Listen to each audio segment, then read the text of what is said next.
Welcome everyone to episode 200 of Kiwi Talks. And to celebrate 200 episodes, I had to get a special guy on. The Taekwondo champion, the Bushido master, the man behind Legacy of Kain and Eternal Darkness. He is Denis Dyack. How you doing, my friend? I'm doing well. Thanks for having me, and it's good to be here. Yeah, it's been a long time since we last spoke. So, since we ended on Deadhaus Sonata last time, it's only right that we pick up where we left off. So, Sure. what has changed? What hasn't changed over the last, I guess, 3 years? Well, that's a great question. I think not much has changed probably since I last talked. It was 3 years ago.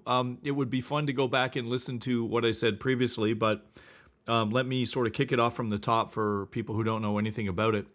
And there's a lot of new updates since we talked last time. So Deadhaus Sonata is the spiritual successor to Blood Omen Legacy of Kain.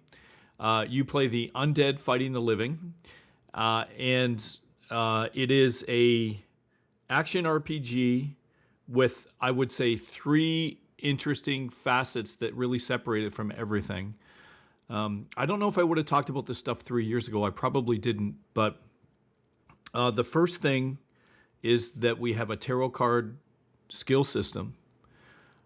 And with that, which I think I'm pretty excited about it. I love action RPGs. When you look at games like, say, Diablo or Path of Exile, which are excellent games, what I love about those games is the exploration and the, I guess, discovery, where when you combine different skills and finding synergies, that's really fun. I think that's the most fun part about building your class. Eventually, you get to the max level, and you realize that there's these metas out there, and you go to the internet and see what the best metas are. I hate that part. That part seems very boring. And so with the tarot card skill system, what we tried to do is keep that constant sense of discovery. So in the game, your skills are tarot cards, which you can collect. And when you go on a mission, and when we show footage right now, the stuff we're showing is with the vampire. The vampire can hold 5 tarot cards in its makeup. And the idea is we're going to continue to release tarot cards, which can be upgraded. They have their own sort of skill trees inside them. And so you're always having fun with the sense of discovery. And there's to get a meta, if we continue to release tarots for different classes, is there will always be metas. Of course, you can't change that. That's math. But there will be a constant sense of discovery and exploration and finding these synergies with the player. So that's what we've done with the tarot card skill system. How many are there? How many are there? Well, there's going to be a lot. Right now, we're going. That's some more detail I probably should have talked about. We're going into early access. And we're dropping a demo as of this recording. I think it's in 2 weeks, maybe less than 2 weeks, in Steam Fest, which is mid-February. And right now, going into early access, we have 7 tarots. So there's not very many yet. We're still early. But imagine there's like 50 per class. Each class has their own tarot deck. So there'll be a lot, and we're just going to keep releasing them. We're just going to keep coming up with new skills and new fun things to do as say a vampire or a revenant. We're launching only with the vampire class right now. We're a really super small team. Well, there's 10 of you, right? Less than 10. Yeah, less than 10. There's 10 of us if you count the marketing people, but development people, I think we're like 6 or 7. There's very few, and that means that you have to count me as well, because I am doing a lot of things besides being the CEO. I'm animating, and which I got a lot of shit for. But we would love to. Our goal is, once we're in early access, is to become self-sustaining, hire some people, hire a professional animator, and do a bunch of things. But so the idea is to have a ton of tarot cards, just like you would a tarot deck, lots and lots. The second thing that's very, very different with Deadhaus is we have created a deterministic system, and in the deterministic system, we've removed RNG from the equation with these games. And if again going back to games like say Diablo, Path of Exile, almost every action RPG where you get loot, I think without exception, we don't know any. The way it works is you kill an enemy or you dispatch them, and you have, say, a 1% chance of getting that epic piece of loot. And it's been like that since Diablo first launched. I think was almost 30 years ago, maybe 35 years ago. I don't know. It's been quite a while. And that system's never changed. And that system is essentially a casino mechanic system, like you're playing a one-armed bandit. You just keep pulling, hoping you're getting that loot drop. And so we wanted to try something different, and I think that's what haunts our industry right now. Innovation is at the lowest point I've seen when it comes to gameplay mechanics. Most AAA games are paint by numbers, and they're getting really boring. They've got amazing production value, but the games themselves are pretty lifeless, and we wanted to do something different. So I had the opportunity, and I may have talked about this 3 years ago, because this happened a while ago, where I had a chance to talk to some quantum physicists, or theoretical physicists, and they said some things that really inspired me to create a system that's based off of quantum theory. And it basically is you are your history. So rather than having a random number determine whether you get that epic piece of loot, what if we took the state of the universe and all the things that you've done, your history, everything else, the alignment of the planets, how well you did, your performance, many other things, what the community has done. Say you're fighting a boss, how many times has the community killed that boss? And that determines your loot. And so we go from something that's completely random, where you're just continually grinding, to what you do determines what you get. We think it's a very new paradigm. And I know a lot of people like saying this is a new paradigm, but I think this really is. And now this system is very early, because again, we're going to early access. We're a small team. We wish we had more programmers to help build this system, because we could use a whole team on this system alone. But what it results in is a few things that are extremely different. The first thing that it does is it allows for us to have a concept called ages. And ages are, in a lot of these action RPGs, there's often seasons and season resets. And when you say playing Path of Exile or Diablo, it doesn't matter. They're all the same when it comes to this particular part. You get a new season, and there's some new epic loot. There's a new adventure, and there's like this epic set of armor that you want to get because it's the best in the game. And they'll do this every season to keep people playing and keep people interested. If you look at that from a macroeconomic perspective, I'm sorry, this is super nerdy. That's all right. What people Love are, it. what game, yeah, okay, good. Well, what game designers are actually doing is they're quantitatively easing into the system, and they're creating new sets of armor that you need to be what are performatively the best, and then all the loot that you've gotten before is worth less. Gamers don't necessarily have to understand the macroeconomic theory of quantitative easing. No.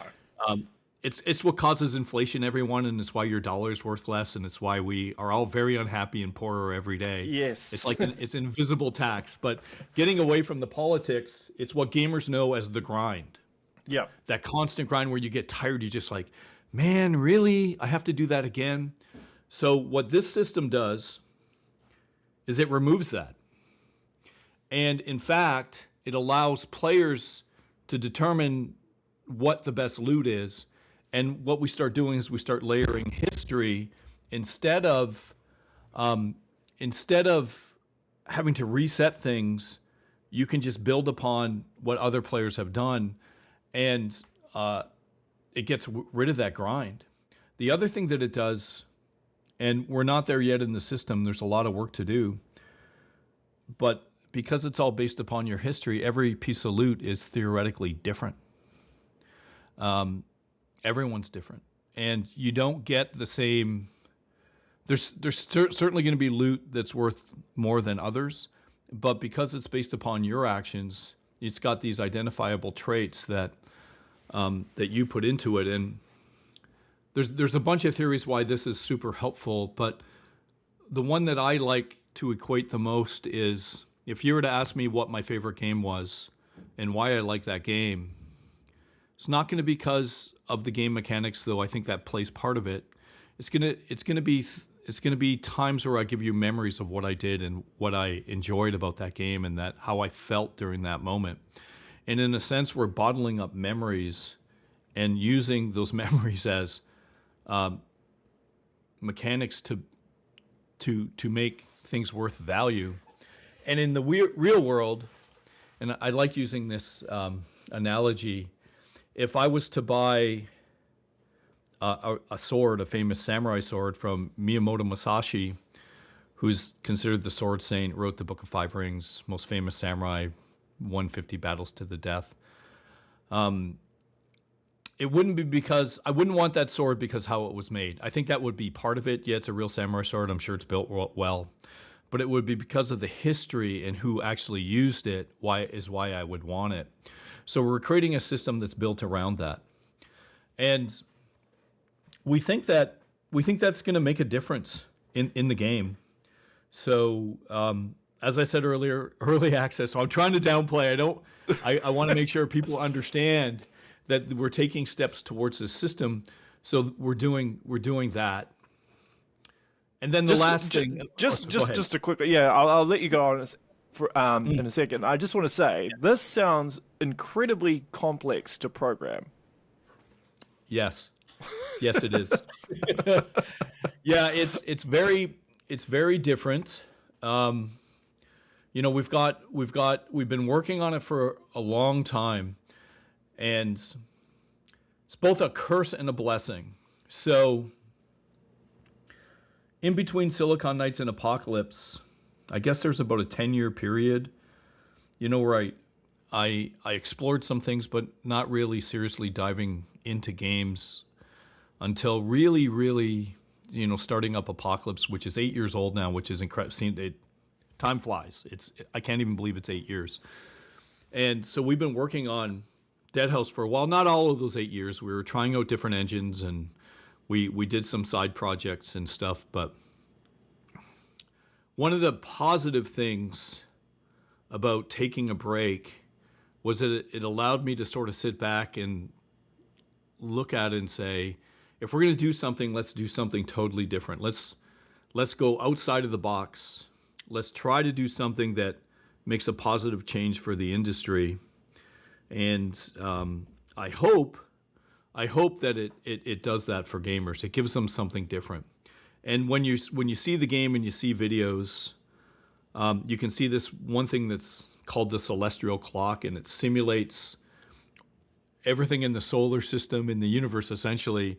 You've got planetary bodies going around. We care what's in alignment. We have like moon phases, seasons, time of day, solar eclipses, you name it, we have it. Like anything to do with planetary bodies and astronomy is in there. And that makes a difference in gameplay as well. So if you have a weather pattern as an example, and it's super windy and archers are trying to fire arrows at you, it's going to be less accurate. If it's raining, it's going to hurt the vampire. There's all kinds of really fun things we're putting in there, but all of that stuff matters. And it just seems like in a lot of games you get these systems that are really cool. They look amazing, but they're just empty. They don't do anything. Like you get these games where it could be a thunderstorm, but it's just all spectacle. There's nothing. It doesn't affect how you play, or it doesn't really. Sorry, I was just going to ask. Did you like Breath of the Wild and Tears of the Kingdom? Because they seem to incorporate a lot of the physics, I suppose, that you're talking about in a subtle way. Yeah, they're good. They're good for sure. And I'm like, there are definitely some games that do it. But there's not. I guess there's not a lot of games that make it core to the mechanics. Yeah, and it's agreed. core to what we're doing. So, and don't get me wrong, there are games we did it in Legacy of Kain. Like there would be like 30 years ago when we would have these gates that would only open during a full moon, and we had, weather, and it would rain, it would hurt the vampire. So it isn't anything I would say particularly new, but it's the way it's being implemented that I think really helps it stand out. And this, of course, is all built off the RPG system that I was just talking about, and like this deterministic and built off of quantum theory. And the quantum theory behind it is this. It's pretty interesting, I think, anyway. The best way to describe our universe is not 3D objects moving through time and space. When Einstein created the theory of relativity, all that got thrown out.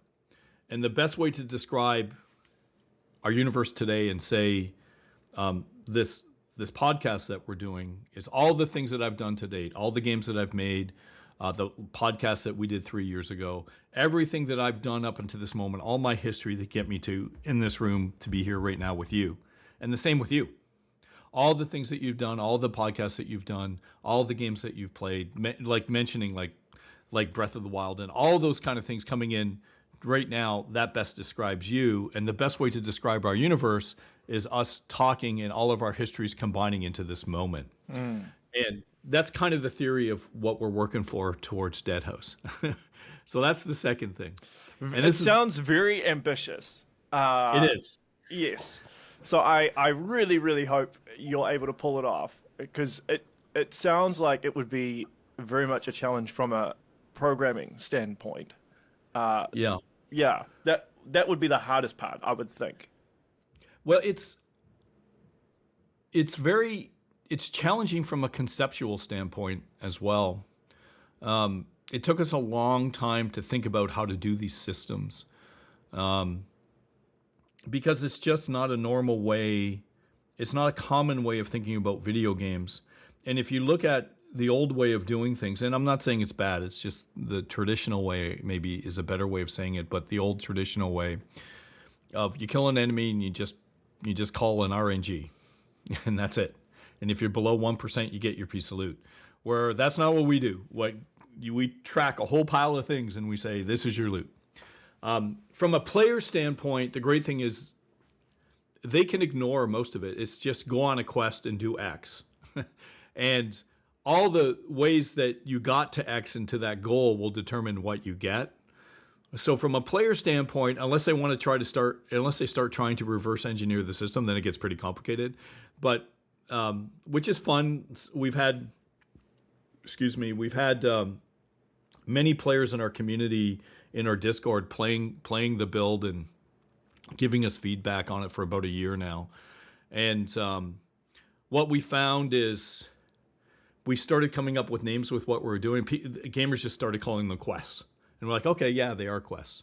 So we call them feats, but you go off and you go do X. But how you do them determines what you get.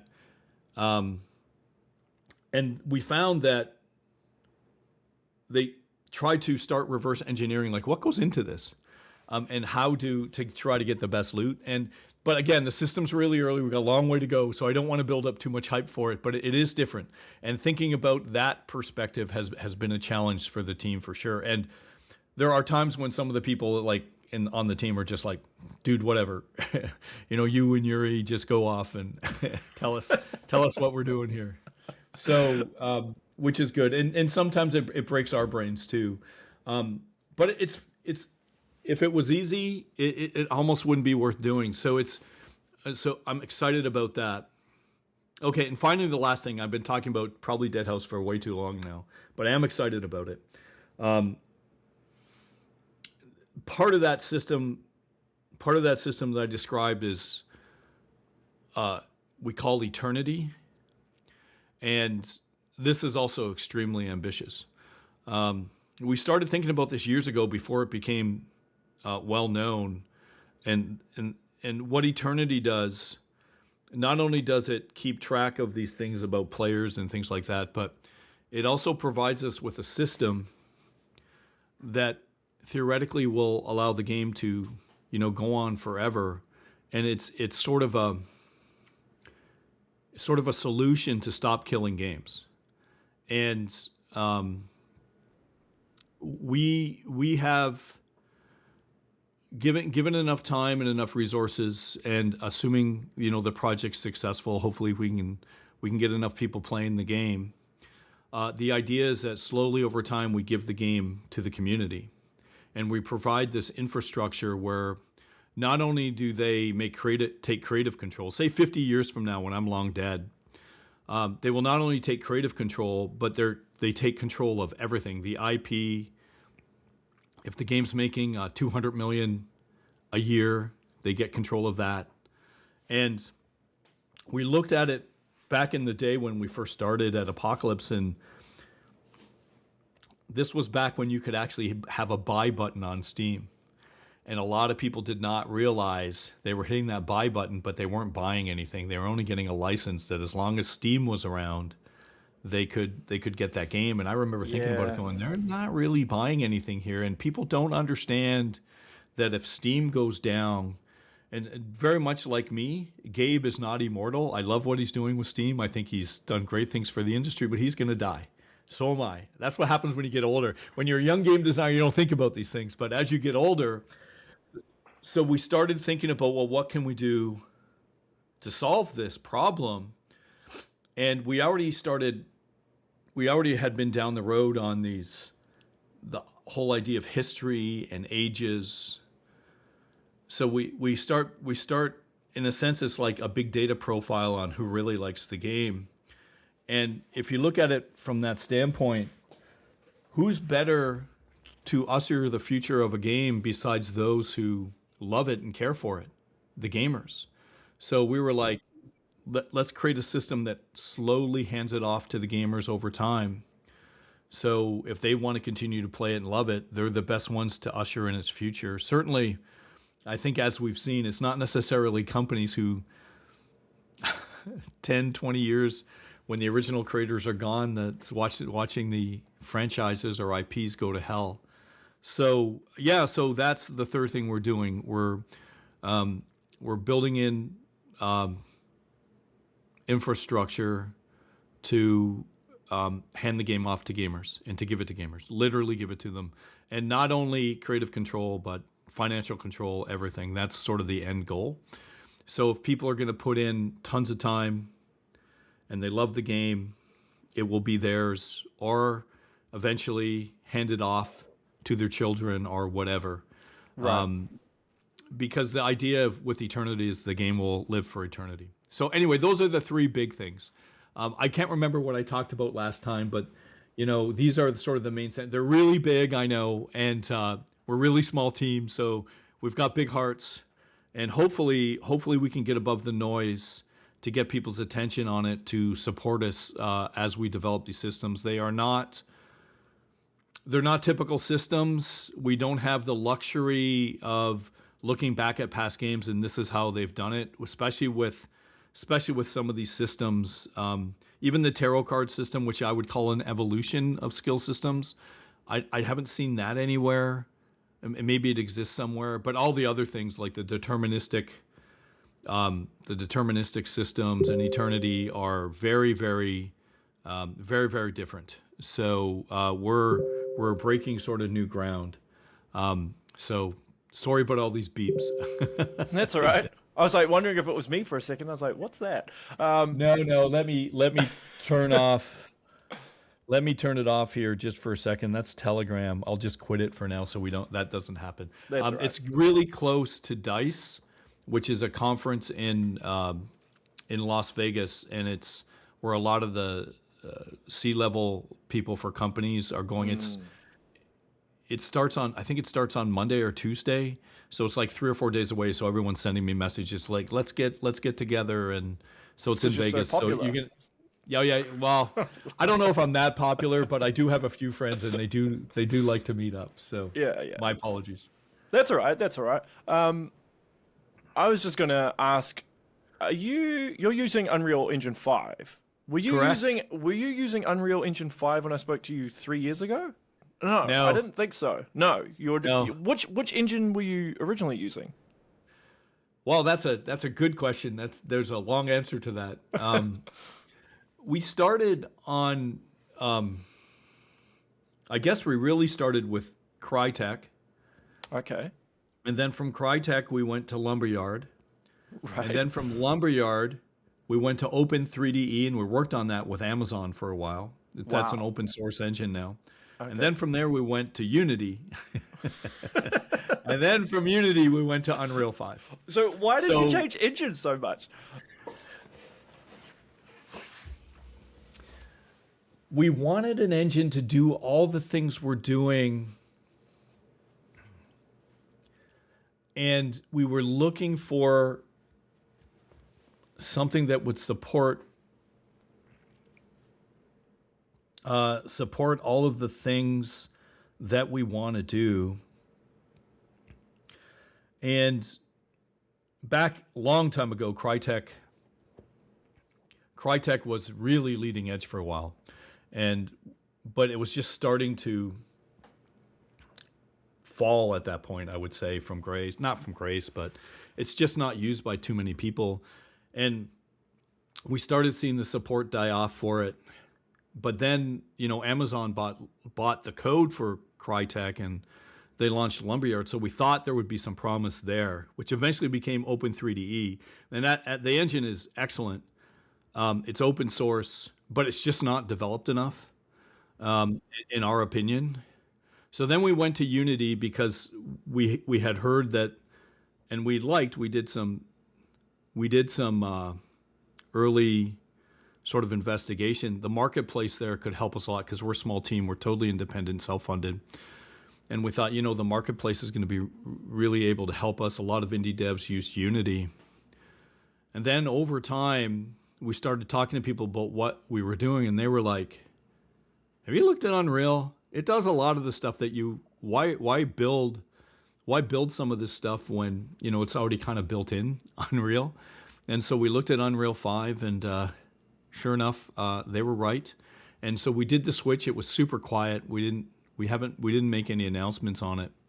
But I think it is safe to say we've tried almost every single technology is out there. There's still some game engines we haven't tried, but they're starting to get to the fringe beyond the ones that we tried. And we're very, very happy with Unreal 5. It's excellent.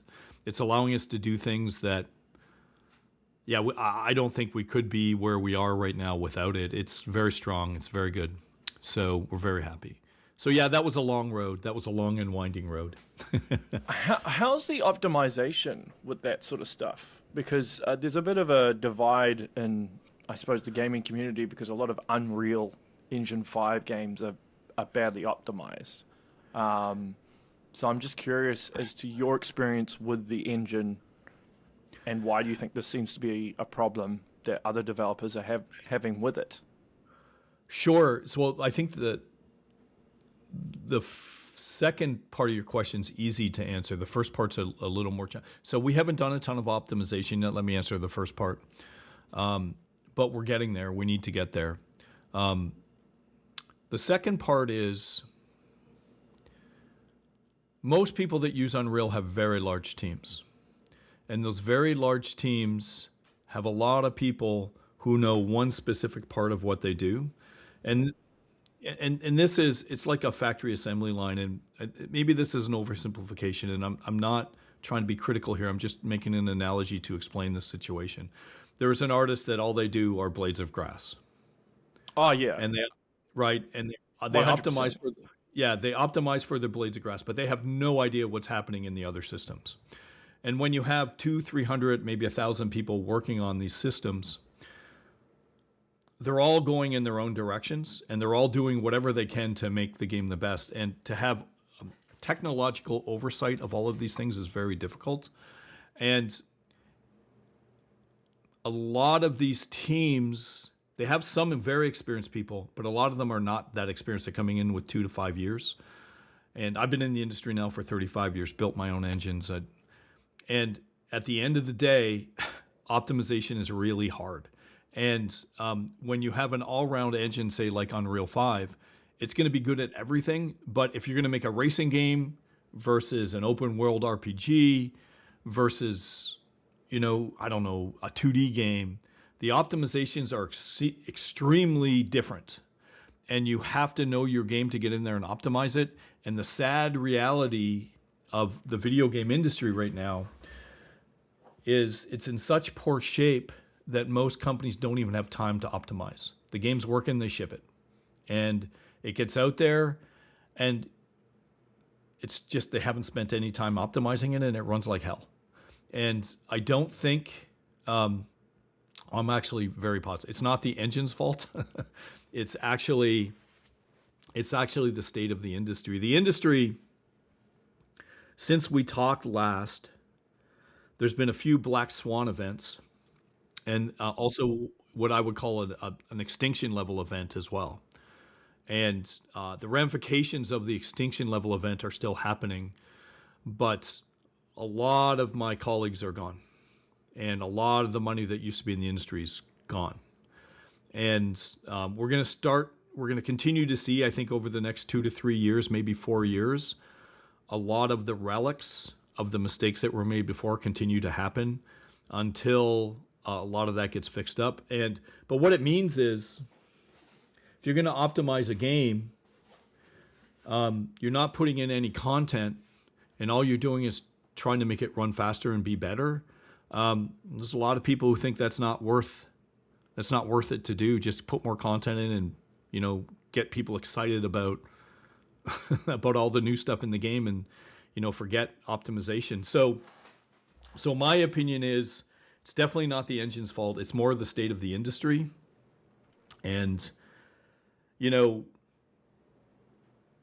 this conference that I'm going to, DICE, it's like I think I mentioned this. It's for C-level people, so people who run companies. I like talking to everyone to see how they're doing. I can say this. Usually when you go to GDC or DICE or Gamescom, it's really hard. It's really hard to get a hotel, and it's not hard anymore. There's lots of space. And the number of people that are going to be there has shrunk pretty substantially. And it's a real wake-up call for the industry. I'm very happy that we're still alive, because a lot of our friends are gone. And these aren't fly-by-night companies. These are companies that have been around 20, 30 years. And you hear about the big ones that go away, but no one hears about the small ones or just the medium-sized developers. And it's been extinction level. It's been very rough. And you're starting to see the ramifications of what's happening in the AAA space, where the games are just really bad. And I have not been interested in playing a AAA game now for the last 4 or 5 years. And I think some of the things that are coming down the pipe are still worse. So we'll see. We'll see what happens. But it is a very tough time in the industry. And I don't even necessarily blame those companies, but when you have, say, a team of 1,000 people and they're fighting for survival, and some of the people who are making those blades of grass, they have no idea what's going on the business side, and the business people they can't. have no idea. Yeah, it's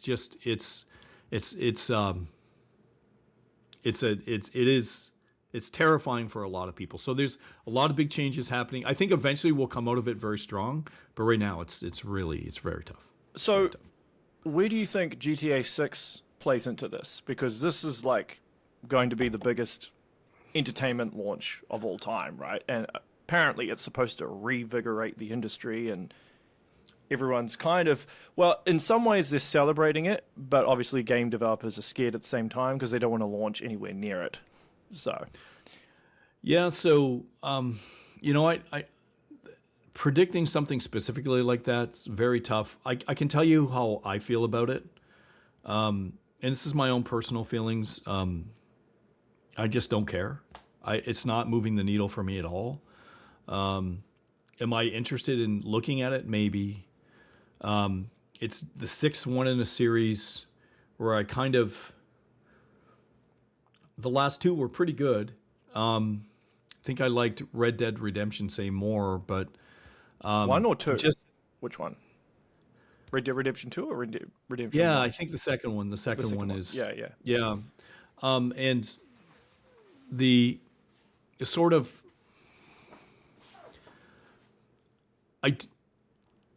saying that it's going to reinvigorate the industry. I think that's hopeful thinking. I don't think it's going to. I don't think it addresses any of the problems that we're seeing in the industry right now. Now, it may be very successful. I'm not saying it's going to bomb. I have no idea. But the GTAs, when they came out, they created some really new and interesting gameplay. I think that the Red Dead Redemption series, they had some very interesting things on narrative and engagement. So from that standpoint, I think both really good. But I think the whole idea of having a army of people working on a singular game where it's too big to fail, I don't think that. I think the whole idea of something being too big to fail, I don't think that exists. So I think it can fail. And the problem with games like, say, GTA, whatever the ideas were, and they have to keep culturally relevant. Whatever the ideas they were working on 7 or 8 years ago, when they started that game, if they're not relevant now, they're in big trouble. And I think you can't pivot as well because you're too deep. They're too big into it. Yeah. They're too big to pivot. There's too many people, and it's like a super tanker versus a sailboat.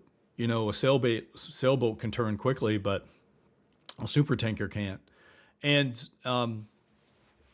so again, I'm not saying it's going to be a bad game. I don't know. I can say for myself, I'm not that excited about it, but I haven't been that excited about AAA in a long time. Will it sell? Sorry, when was the last what was the last AAA game that you were impressed by?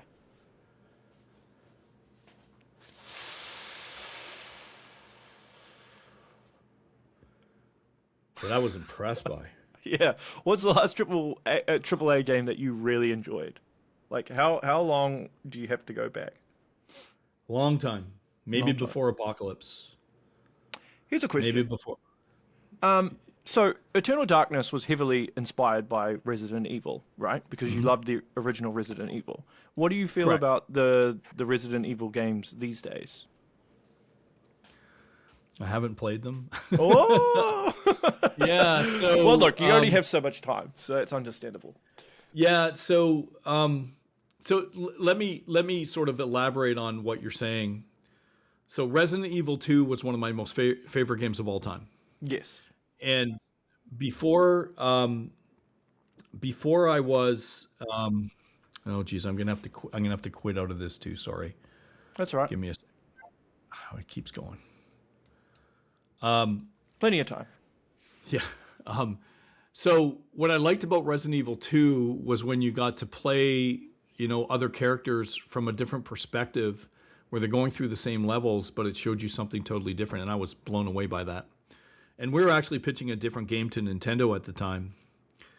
And I stayed up all night, like 3 days in a row. I was a total mess. Flew down to Seattle, to Nintendo of America, and started pitching. And, Henry Sturchy, who was the producer, he's like, dude, did you not sleep? And I'm like, well, no, I was playing Resident Evil 2.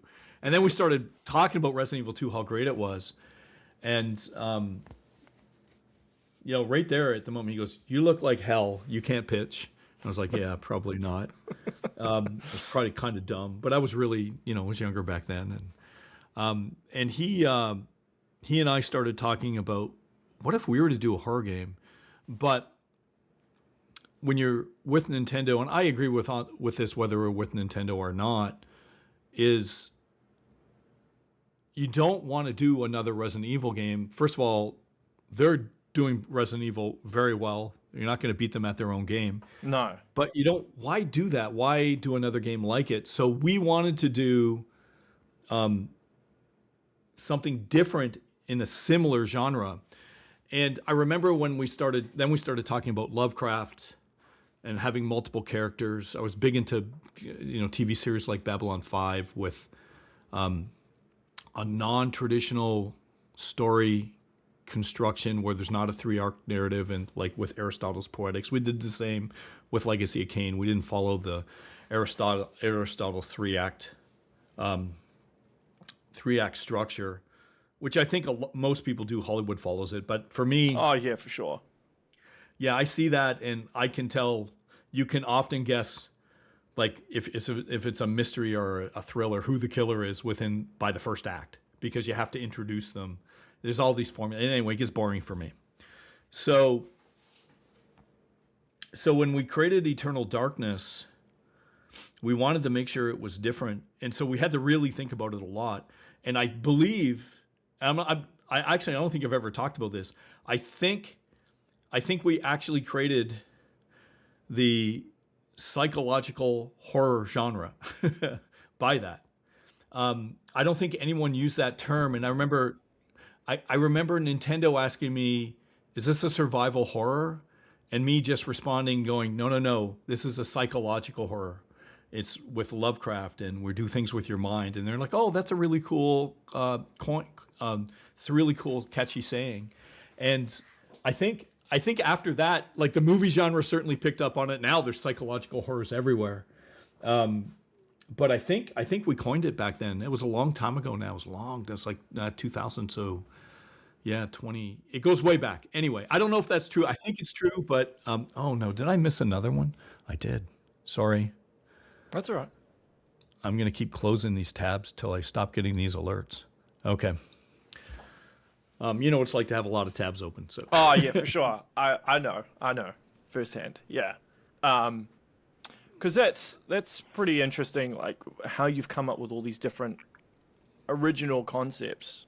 Like back in the day, when budgets weren't as high as they are, that was a lot easier to pitch, right? But because publishers are so cagey these days, because there's so much risk involved, and the industry's kind of just in a downward spiral. Yeah. Is it harder to try and pitch this to people now? Like to get people on board? It's the hardest it's ever been. So I would say,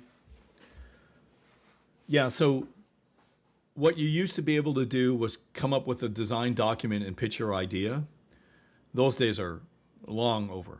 Not only do you need to have a good idea, you need to have a fully running prototype that shows where you're going to be when you're finished, which is really hard to do, especially without money. And in the West, all people care about is graphics. And that was one of the... We talked about this last time, though. Because you spoke about how the Japanese are very development-driven, and the West are all marketing-driven. And graphics plays into marketing heavily. Yes. Yeah. Yeah, that plays into one of the black swans, which I think is then cascaded into one of the extinction level events I was talking about in the industry. And so let me give you an example of what happened and why it's so much harder to pitch games these days. So it's a little bit of a long story, but it addresses your question. So do you remember Embracer? Yes. Okay, so I don't think Embracer had happened when I talked to you. No, it hadn't happened. No. Okay, so what happened with Embracer is they had, I think they had $2 billion worth of investment. They were looking for another 2 or 3. And at the last minute, and they bought up tons of companies, and they injected all the companies that they bought with a lot of capital. And all of these groups were making demos and building towards final product. And Embracer was going to trying to get bigger than Tencent, and they were going to get a few more billion, and then they're going to publish all these games. Well, that deal fell through at the last minute, and then what Embracer had to do to survive was sell off all of these companies in order to get some of that capital back. and keep afloat the small number of companies they wanted to keep in their portfolio and just sell the rest off. And that I think is all, people understand that. I think that makes sense to people. But what the average gamer doesn't understand, and only if you're a developer, an independent developer, do you know what that meant. So now imagine, remember I was saying that you have to do these demos and you have graphics matter. Yep. Imagine this company that had billions of dollars selling off games and like they're just looking for development deals where they had millions of dollars dumping into these prototypes that you have to compete with. So these things are I'm going to guess that well, I'm not going to guess this part. Let me rephrase that. Most people don't know how to tell if a game's going to be successful or not. So one of the things they look at is how good are the graphics. If you dump money into a prototype, it's going to look better and it's going to sell better. Where if you're an independent developer, you can afford that. So what happened was all these games from Embracer got pushed to the top of the line, and all of the publishers, and I mean everybody, looked at those games and picked them up. And then everyone else who was like going through the traditional, trying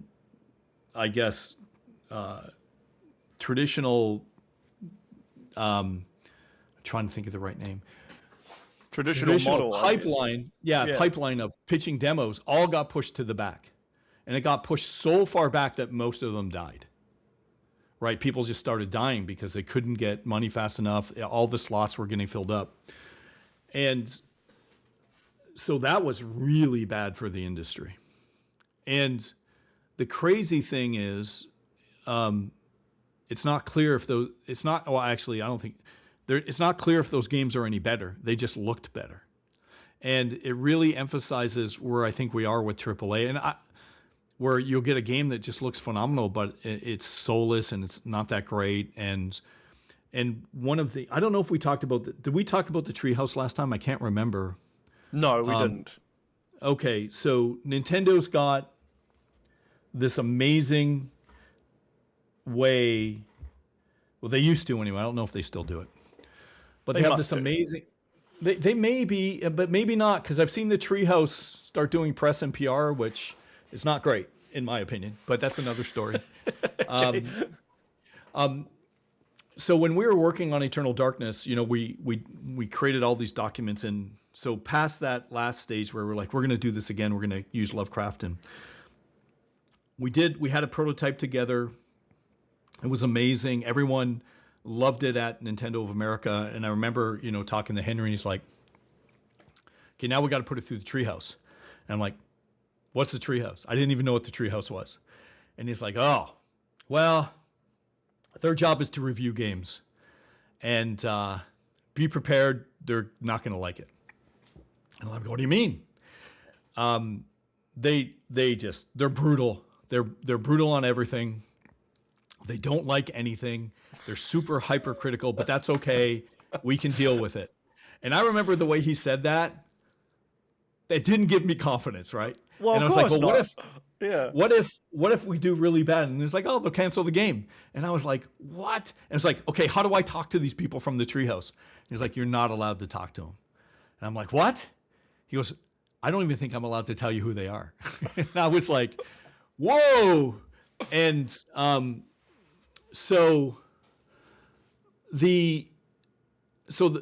that I thought was really interesting. And so what these guys do is they would go around and rate games, rate other games, rate internal games, rate games outside. And all they would do was rate games. And it was my understanding, I could be wrong, I don't know, that they back then reported directly to Mr. Arakawa, who ran Nintendo of America.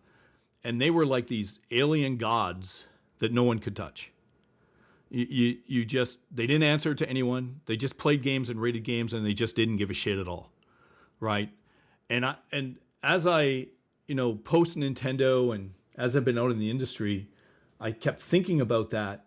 That is absolutely an amazing way to determine whether you've got a good game or not, because they rate what they like. They They don't care about sales.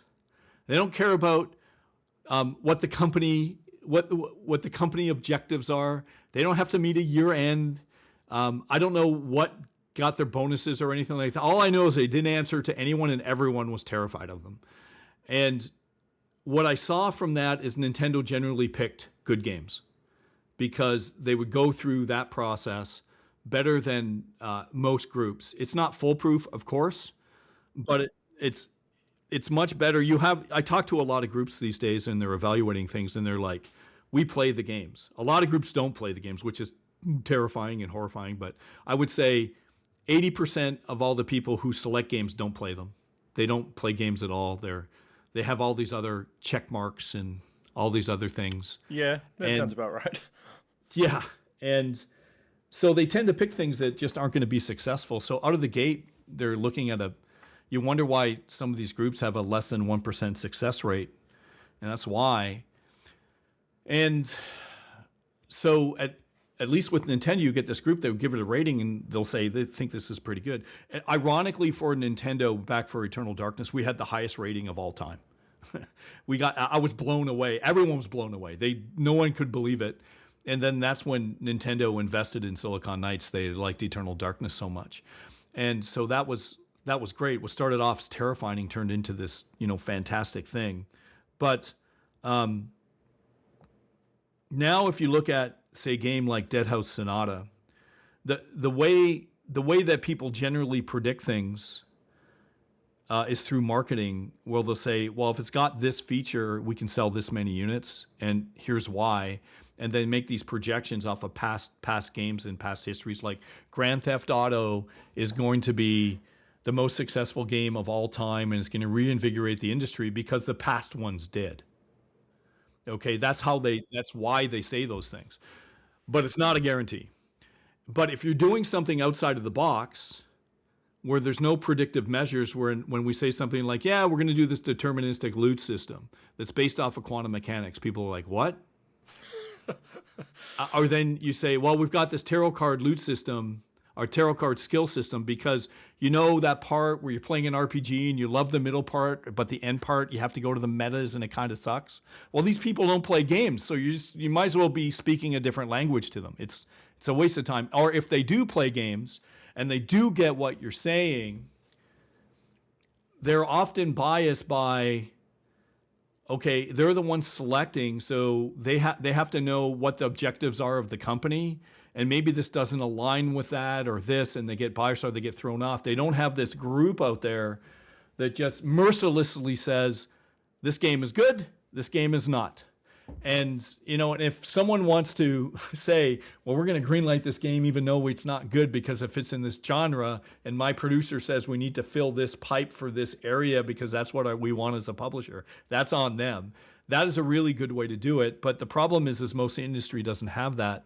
So what that results in is this massive lack of innovation in the games industry. And the only way to really fix it is, I think, do what I just described, have these untouchable people. All they do is rate games, and they can't have anything to do. They have to be untouchable. If they have to answer to anyone, they can be biased.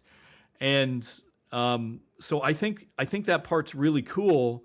But at the same time, when you look at the number of black swans, you've got crashes, like banks are no longer funding like they used to fund, so the money's going away. And my understanding of today is, we're going out there on our own. So it's kind of weird, super painful, but we're getting this out on our own. But getting money for games right now, you used to be able to get 10 or 20 million. Now it's hard to get one. Maybe you're going to get 500,000. And some of the groups that are still spending huge on games, if they're going to spend 150 to 200 to 300 million, which some groups still are, they have a miss. It's getting more and more painful, where these groups where you think were unstoppable are starting to fail. And you look at games like companies like Ubisoft is a really good example, but they're not the only one. All the AAA studios are really suffering right now. And the only, like, Nintendo, exclude Nintendo, I just don't know anyone else who's got a really good pathway to choosing a good video game. And so you've got people funding games that don't know what good games are. And so you've got these companies crashing and dumping all their stuff that look good, that may not play well, but the people who are evaluating and buying them can't tell. So they pick what looks best. So now imagine, like, that happened like a couple years ago, right? All those games take 2 to 5 years to come through. Sometimes longer. I'm not saying they're all bad. I don't even know what some of them were. It's not like I saw them, but my hunch is they're probably not going to be that great. And the industry is going to have to suffer through that. And I think it's going to be rough waters for a while till the industry rights itself. And, in some sense, maybe it was a blessing for us because, when it came to looking for investment or publishing partners, we were just way too far outside the box. And we certainly couldn't compete against like a prototype that had $25-30 million thrown in it. It's just most developers, like at least from our space, in a startup company, couldn't either. So that's why most of them are gone. And that's what I was talking about, the extinction level event. Like 50 to 70% of those developers are gone. And I don't mean out of work looking for more work. They're gone. They're not coming back. And I got really, it was really eye-opening. I think it was last GDC and DICE. I would be getting on a plane. I'd be talking to colleagues in the industry, and I'm like, how's it going? They're like, we're shutting down. And it would be like company after company. And I'd be like, wow. I almost stopped wanting to talk to people. And they were like, how are you doing? And I'd be like, we're okay. And they'd be like, oh my God, that's amazing. And I'd be like, I just said we're okay. I didn't say, I didn't say we were like rolling in the money. And so it's been the 3 years since I talked to you last. It's been radical change that I hope in the end will result in better games. But it's very tough out there. It's a very different type of industry. I can't see it getting better, at least not in the short term. I don't see anything on the horizon that gives me any type of optimism, to be honest. I mean, it seems like everything's just closing down left, right, and center in North America and Europe. The industry might have to rely on indies. I think one of the other problems is specifically in America, because American salaries are so high, which also factors into it. And then if because of the ease of accessibility with engines like Unreal and Unity, it allows, I suppose, other countries to develop their talent. So if they end up being on the same level as people in the United States, then it gives an incentive to the publisher to just outsource, because why pay one salary in America when you could pay for like 4 Indians, just as an example, right? Sure. Yeah, I think there's hope there. I have hope there, and let me explain why. I think one thing that can't be overcome in a short period of time, even with cheaper wages, is going to be culture. So the people that we have working on the game right now have been in the industry for quite a while. They've worked on games like, say, Warframe, or, no games like Blood Omen, Legacy of Kain. If you're going to outsource to somewhere like India or maybe even China, I think the chances of them knowing those kind of games or what even made those games special is fairly low.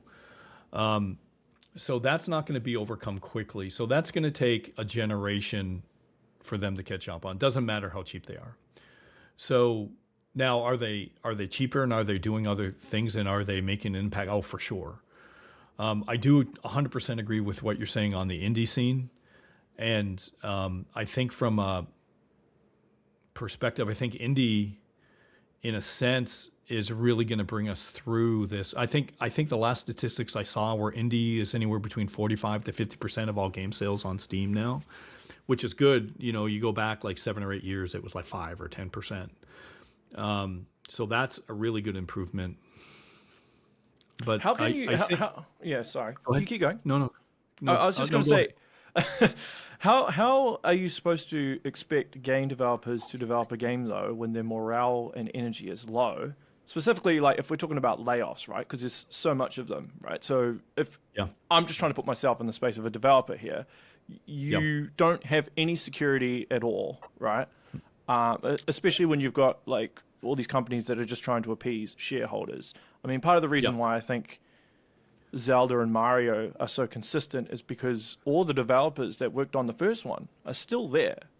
It's almost like a smooth transition of knowledge base from the older devs to the younger devs. That's right. And that's Nintendo, and Nintendo employees, and in Japan, employees stay at a company for a long period of time, generally for life. It's the culture there, and so Nintendo's got a huge advantage there. It's massive. And it was one of the things I respected most about Nintendo. People have been there for their entire lives. And that is a very big advantage of Japanese development. However, that's another reason why I'm not the outsourcing and going. These people have no experience.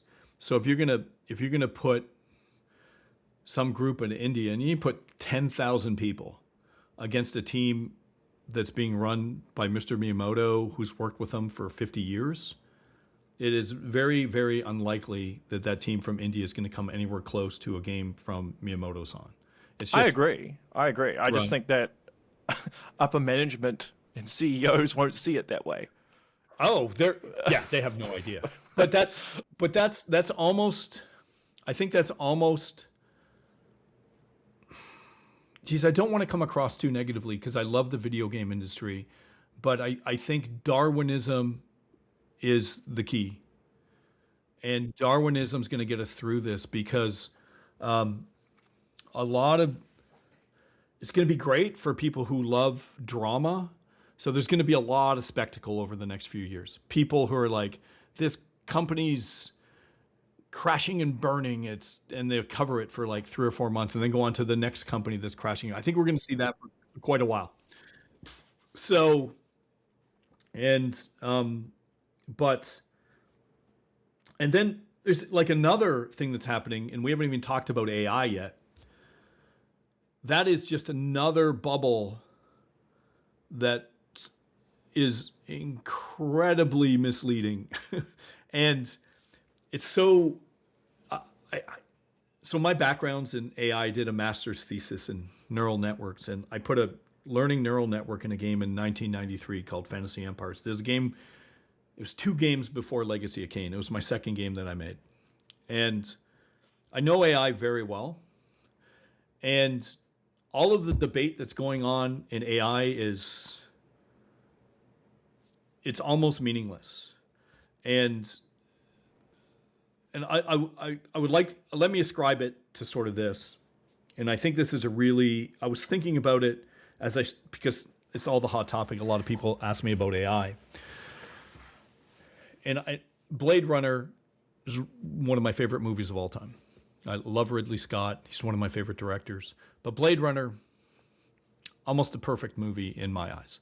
Talks about artificial intelligence in a very sophisticated and smart way based on a great book. And when they made that movie, I think in the 1980s, they projected technology in 2019 and what LA would look like.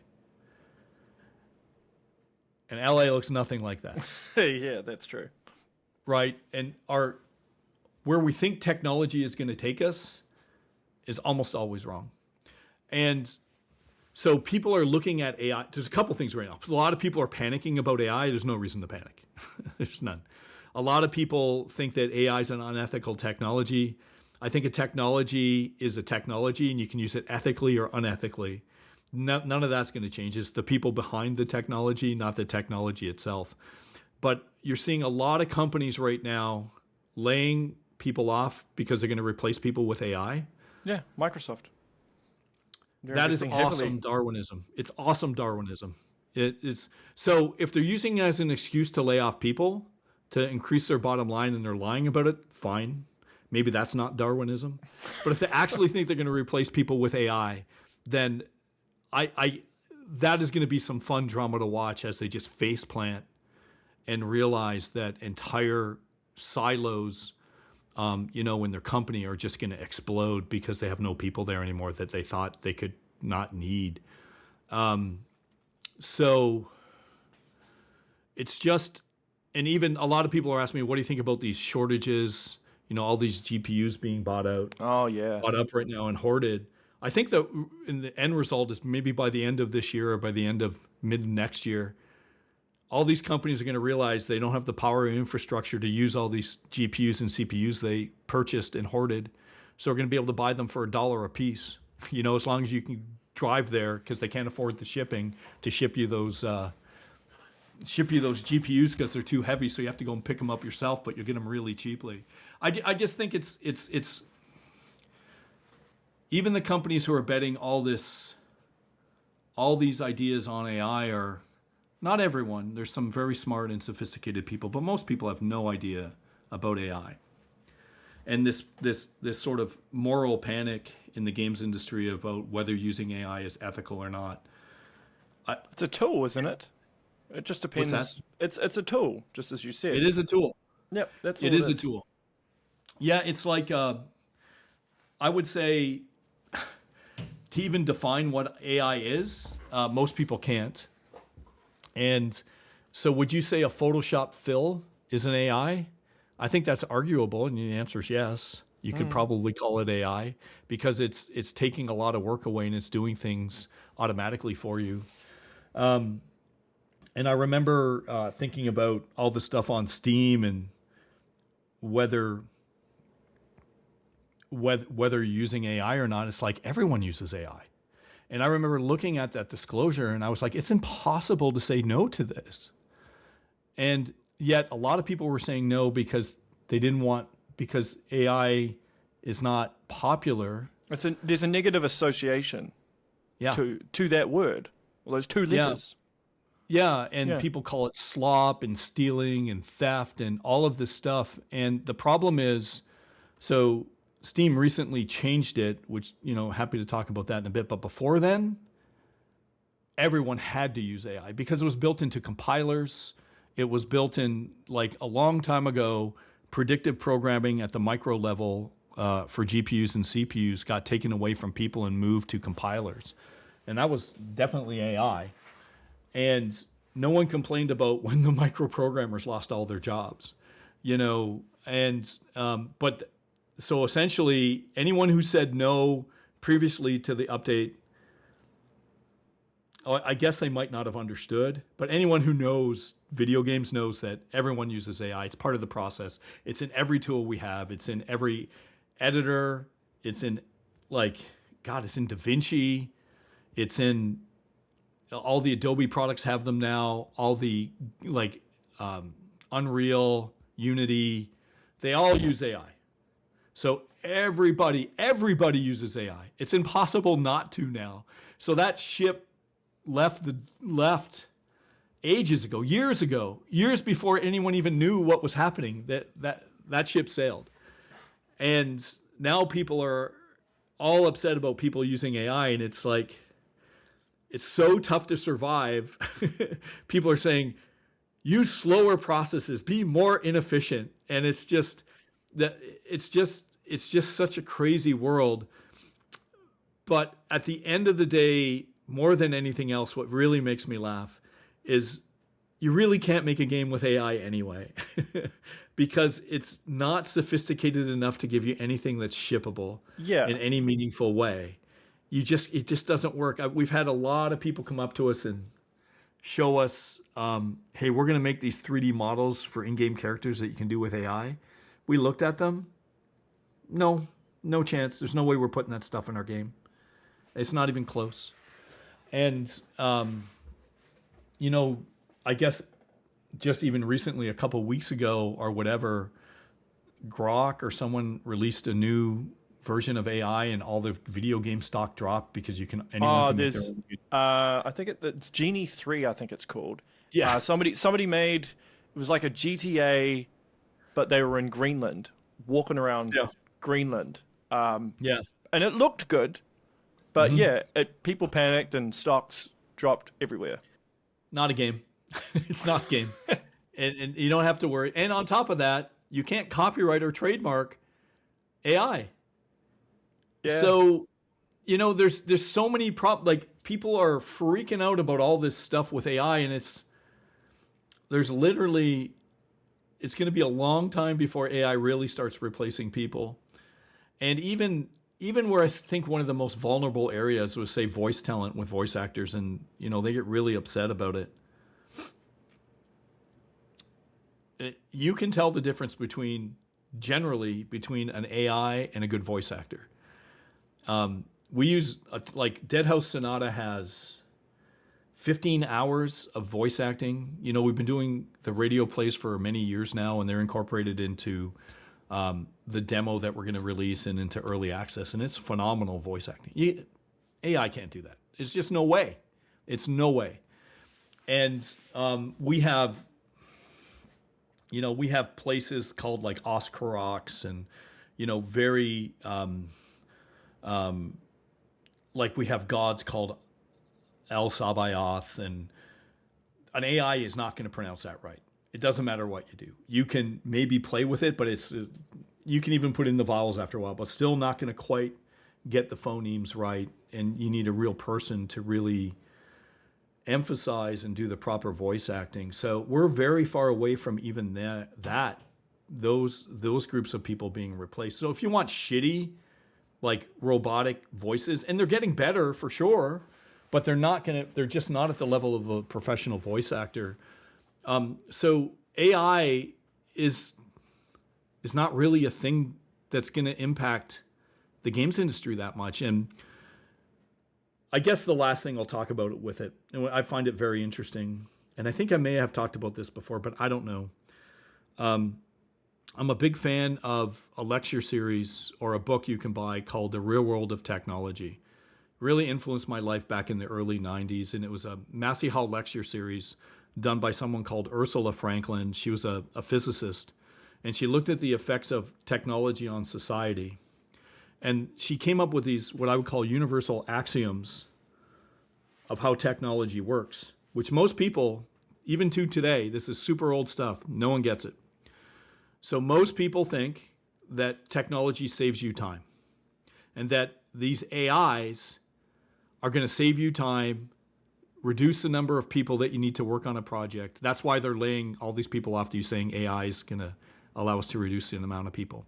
But if you know anything about the trends of technology, you know that that's not true.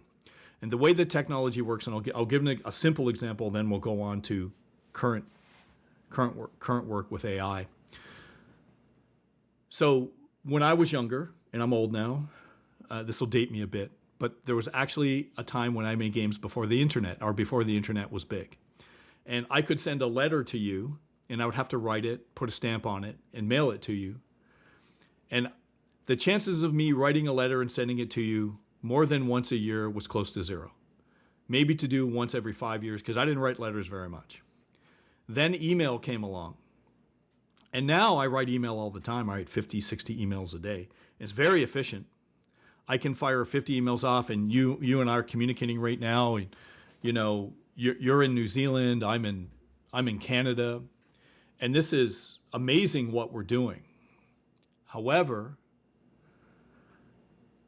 it's making technology, if you analyze this very specifically, it makes us more efficient. So by me sending emails, I can more efficiently communicate with you. However, the amount of time I'm spending on emails is exponentially more than before I had this technology where I was writing letters, which I didn't spend any time on. That is a universal axiom with technology. Makes you more efficient, takes more of your time. Okay, so now let's look at AI. And say we want to make a movie with AI. And to get that perfect character image that I want, I have to render 200 to 300 images of, I want, say, this vampire. And that one image, it finally gets exactly what I want. But it took me weeks or maybe days to find this image. And so finally I get it. Then I got to keep it consistent. Another big problem with AI because it'll hallucinate. So it's taking more and more time. So the time it takes me to create this movie, so I couldn't have done it before on my own, but the time it's going to take me to do this is exponentially more than me doing something else with my time. And so what happens with AI, and if people start using AI, it's going to take more energy, which we better start building a hell of a lot more nuclear reactors, which people are starting to figure out, wait a minute, we don't have an energy grid to support this. All those GPUs we bought, we can't afford to even power them. Oh, let's sell them for $1 a piece. I really think that's going to happen. I could be wrong, but it's just going to be clown world when it happens. When we're buying like 5080s or 6000s of NVIDIAs for like $3 because otherwise they're just going to melt them down for the metal. And the bottom line is that it should, if you're using more technology, which we are, it requires more people. So it doesn't allow you to use less. It actually takes more people. That's why in the AAA space, people started doing more and more and more of these things. They just started hiring more and more people because they needed them. Because in order to use all this cool technology, you need to hire more people because it takes more time. And no one thinks about that. And that's why I think people are in for a rude awakening. You know, if we ever get to the point where maybe we're close. People keep saying we're close to creating 0 point energy where that would change the world. Get quantum entanglement working. Amazing, right? All of that stuff would change things. But even with 0 point energy, where we have enough like unlimited energy, we never have to pay for energy rate anymore. You know, I know Elon Musk is talking about that. I really like him. I think he's doing some good stuff. Regardless of the politics, stay neutral on the politics. I just think that technologies he seems to be going towards is to help humanity, which I think is awesome. And he seems to have a social and perspective on how is this going to help the world.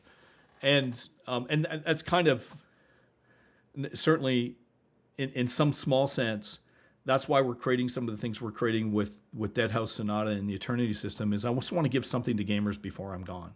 Just here, take this. Take some and maybe leave the world with something more than what we had before. But by and large, these technologies that everyone fears, they misunderstand them so much that it's almost like a clumsy comedy. It's like a slow motion train wreck of where we're heading because these huge companies are laying off people when they should be hiring them. Because if they're going to use these advanced technologies, they need more people. It doesn't need less people. But and you hear this all the time from venture capitalists, like, are using AI to save money and time and people. And you could imagine if I have this discussion with them, they tend not to agree with me. Of course not. With the people that they promise they're going to triple their money from, I just basically shot a hole in their thesis. But if you're an investor and you're telling people, or you think you're going to save money with AI, you should rethink that because it ain't going to happen. If any group that's using AI is going to require more people, more talent, it's going to take a longer amount of time. And I don't even think the technology is advanced to ship anything that's usable anyway right now, especially in video games. Movies, maybe it's closer, but it's still far off it's beyond the horizon. I don't see an endpoint yet. And, I don't claim to see everything that's out there, but I think we're pretty far away. And so I think the industry is in such bad shape by all this turmoil that I think in some ways Darwinism is going to be the best antidote to some of these bad practices. And that's not even addressing some of the politics in video games, which I think is another non-starter. I think that the companies that are going to survive, this is my personal opinion, and I think Nintendo has a really high chance of survival because of this. And I aspire to this too. We're really small. We could die at any time though. We're like insects. But when I was working with them, what became very clear, and I believe this as well, is they would always tell me, we work for gamers. And when you work for gamers, at the end of the day, if gamers are unhappy with what you're doing, even if you're making a lot of mistakes, you'll eventually get to the point of, our audience is unhappy, we have to fix that. As long as you keep with that mantra, and I assume Nintendo's still doing that. I think they are generally. Yeah, I think they are. They still release games that, even if maybe they don't get like stellar reviews, 90s in the Metacritic, when you play a Nintendo game, it's going to work. Like, Yes. It's not going to crash. It's not going to be unoptimized. It'll run fine. Yes. Yeah. Correct. And they have absolute, I would say, standards that some companies just don't have. Their market. This is what we talked about with the marketing-driven versus development-driven. Nintendo's still very much a development-driven company, and I think their compasses and their sort of golden compasses are really attuned to gamers, which is amazing. And I wish there were more companies like them. And I think the companies that aren't like them are going to crash and burn, or we're going to see it. So, anyway, I don't want to be. I want to stop talking about it. I'm worried I'm being so down right now. And That's all right. At the same time, like, I'm super excited for Deadhaus. I'm excited for the industry, but there's I guess for those looking for drama, they're going to be very satisfied. There's going to be a lot of train wrecks coming, and there's all this noise about AI, and it's just I don't think AI is going to factor into too many things right now. Not for a while. I'm sure they'll have an effect long term, but not in the near term, not in the near or midterm. I just don't think they're going to have that big of an effect. And we have these people running around. They're like this puritanical AI police, and if gamers or game developers are accused of using AI in their game, they come after you, and it's like, I don't even give my background anymore, but I've been using AI for so long, it doesn't even affect. It's like, you're not going to convince me that this tool is unethical or evil. It's not. But I think a big part of it is gamers just don't understand any of this stuff. Like, they don't actually understand anything in terms of how the game industry works. Yes. And some of that is because the industry is quite closed off. You don't hear about a lot about how it works, right? So how a game is supposed to know. And that's just because of NDAs and stuff, and there's reasons as to why they're so strict with NDAs in regards to the film industry, primarily because of it's technology-based, right? Yeah. So I kind of understand why they react that way, but unfortunately, in a way, it's self-sabotage, because game devs need to use AI, and if they're scared to use AI because of the pushback from gamers, knowing that it can potentially benefit them. Obviously, yes, you're going to get slop, and there will be crap, but they'll crash and burn anyway. That's right. So the great thing about the slop is that gamers will tell. They don't need to be told it's AI. They can just tell it's shit. And they'll be like, this game is shit. You don't need an AI filter. You're just like, this is a shit filter. There's already like asset flip games on Steam where there's clearly no thought put into them. They're garbage. And gamers call that stuff out. They rate them at like 5% on Steam. Like, those games are out there. And Steam tends to shut them down after a while. So AI is no different in that regard. I think we already have the tools to be able to address poor content. So yeah, I think it's all for nothing. It just seems like such a waste of energy and misplaced. But so this is one of the major themes in Deadhaus, actually. And it goes back to pretty interesting stuff, in my opinion. Have you ever heard of Tothe? It's an Egyptian god. No, but I imagine you're gonna tell me now. I am. You're gonna educate me. There's this thing called the prophecy of Tothe. Okay. And it goes back, it's like 4,000 or 5,000 years old, and it talks about the future and what the future is going to look like in a really bad time. It's literally talking about today. That's why they call it the prophecy of Tothe. And interesting. We've written some stuff. We call it the fall of mankind, and it certainly takes passages from there. But when we were creating Deadhaus Sonata, a lot of people say, well, what themes are you moving towards? And I started thinking about what's happening in our society and why is it so what I would call difficult. And I came to the following, being in between companies, I had a chance to think, which frankly gave me a great advantage of everyone who's in AAA just grinding on the next technology. They can't even take a breath. They've just got to go. They can't turn the ship very fast, and it's really hard for them. I'm not saying any of these developers are bad. I think they can't help it, but that process it's gonna die. It cannot survive the way it's going. But today I look at life like the following. We cannot understand our own laws in today's society because they're written by lawyers.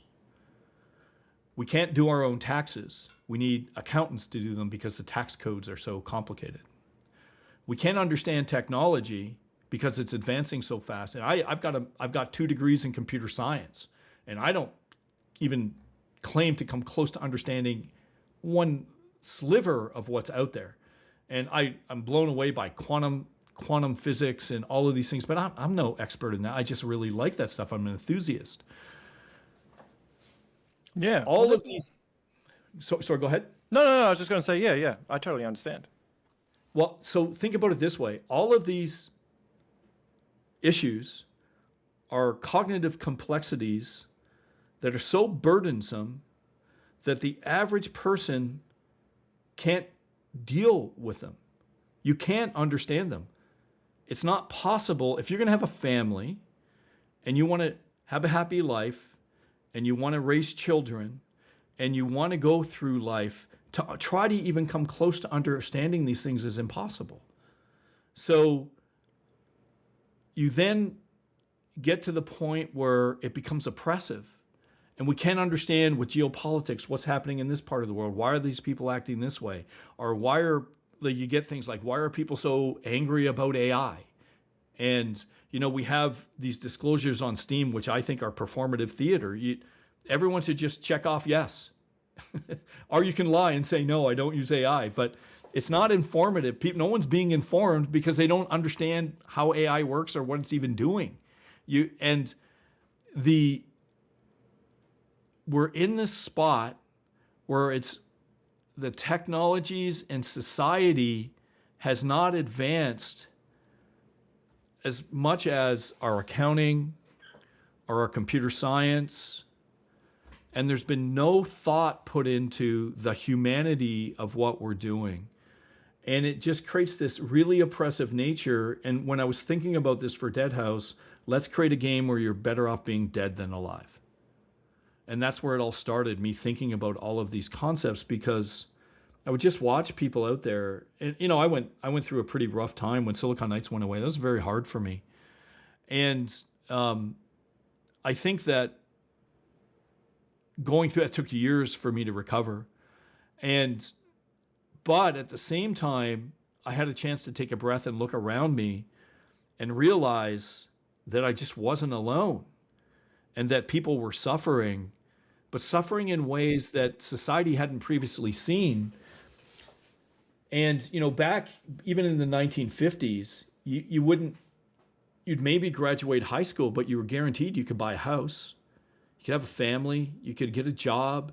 Your wife wouldn't have to work. You would have enough money. None of that's true today. Today we can't. You can't afford to buy a house. You have to have multiple jobs. Your wife has to work. Who's taking care of the kids? Is it going to be strangers? Well, you better hope you have a family close by.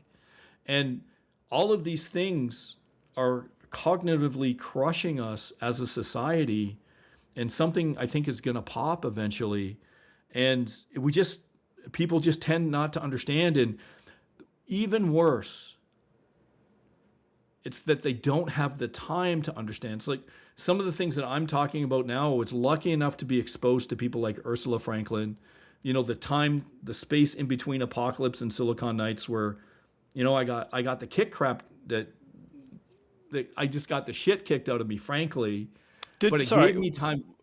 I was just going to ask, was it hard for you to go into Unreal Engine 5 and work with Epic because of the scars? I didn't even know. I had to email Mark and Tim. I wrote him an email a few years ago, and I was just like, guys, it's been 10. I hadn't talked to him in a decade, and I was like, we're looking at your engine. Our guys really love it. You guys are doing really good things. I know we're got into a fight like 10 years ago, but water under the bridge, what do you say? And they were like, yes. And that was very nice. They didn't have to say yes. So I didn't know. I didn't know how it was going to go, but I was. That's great, happy. though. That's good. That says a lot. That says a lot. It does. To both him and you. Because those type of scars, some people can't move past them sometimes. No. You know, they carry them for a lifetime. So I agree totally. And first of all, certainly us using Unreal was not on my bingo card post Silicon Knights. I didn't think that would ever be possible. But then on top of that, I look at that and I think that was really generous what those guys, have done, because they didn't have to say yes, and they did. And more than anything else, to me, that says you can always fix things, which gives me hope for the world. So me talking about all these dark things, I think it gives me hope in a positive outlook on, even though things may seem totally impossible, and all the things I just talked about on how difficult they are. I just saw Elon Musk recently quoted, in 10 years, we won't have to worry about our retirement plans because everyone's going to have more than enough. And I think he's talking about 0-point energy. And if we get 0-point energy, that will change the economy pretty substantially.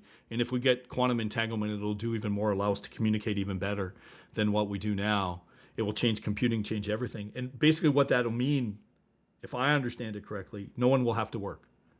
You'll make video games because you want to, but you'll always have enough to feed yourself. You'll always have enough free time. So you won't have... I hope so too, man. That would be amazing. And we can do more podcasts like this, and we can just talk about... There can be philosophers will actually come back and not just be relegated into these institutions that everyone hates now. So I wanted to ask... That would be amazing. I wanted to ask, because you got to work with Tanabe on Eternal Darkness. He's announced that he's retired. But what was your experience working with him? Oh, he was great. I think everyone from Nintendo worked super hard. When you sent me the email that we were going to talk about this, I was shocked that he was retiring. I didn't know. I knew for a while, but yeah. Oh no, you're on top of it. I have not been, and it's in some ways so it's being a good in the thing, yeah. No, it's a great thing. Yeah. You like, I just phrase this, when you get. I'm at the point in the industry now where a lot of good colleagues they're not only not in the industry anymore, they've passed away. Yeah. Mr.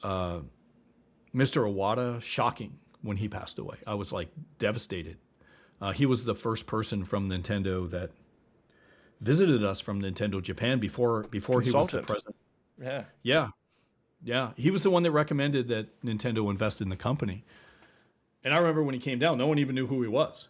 It's like there's this weird consulting guy coming down. I'm like, all right.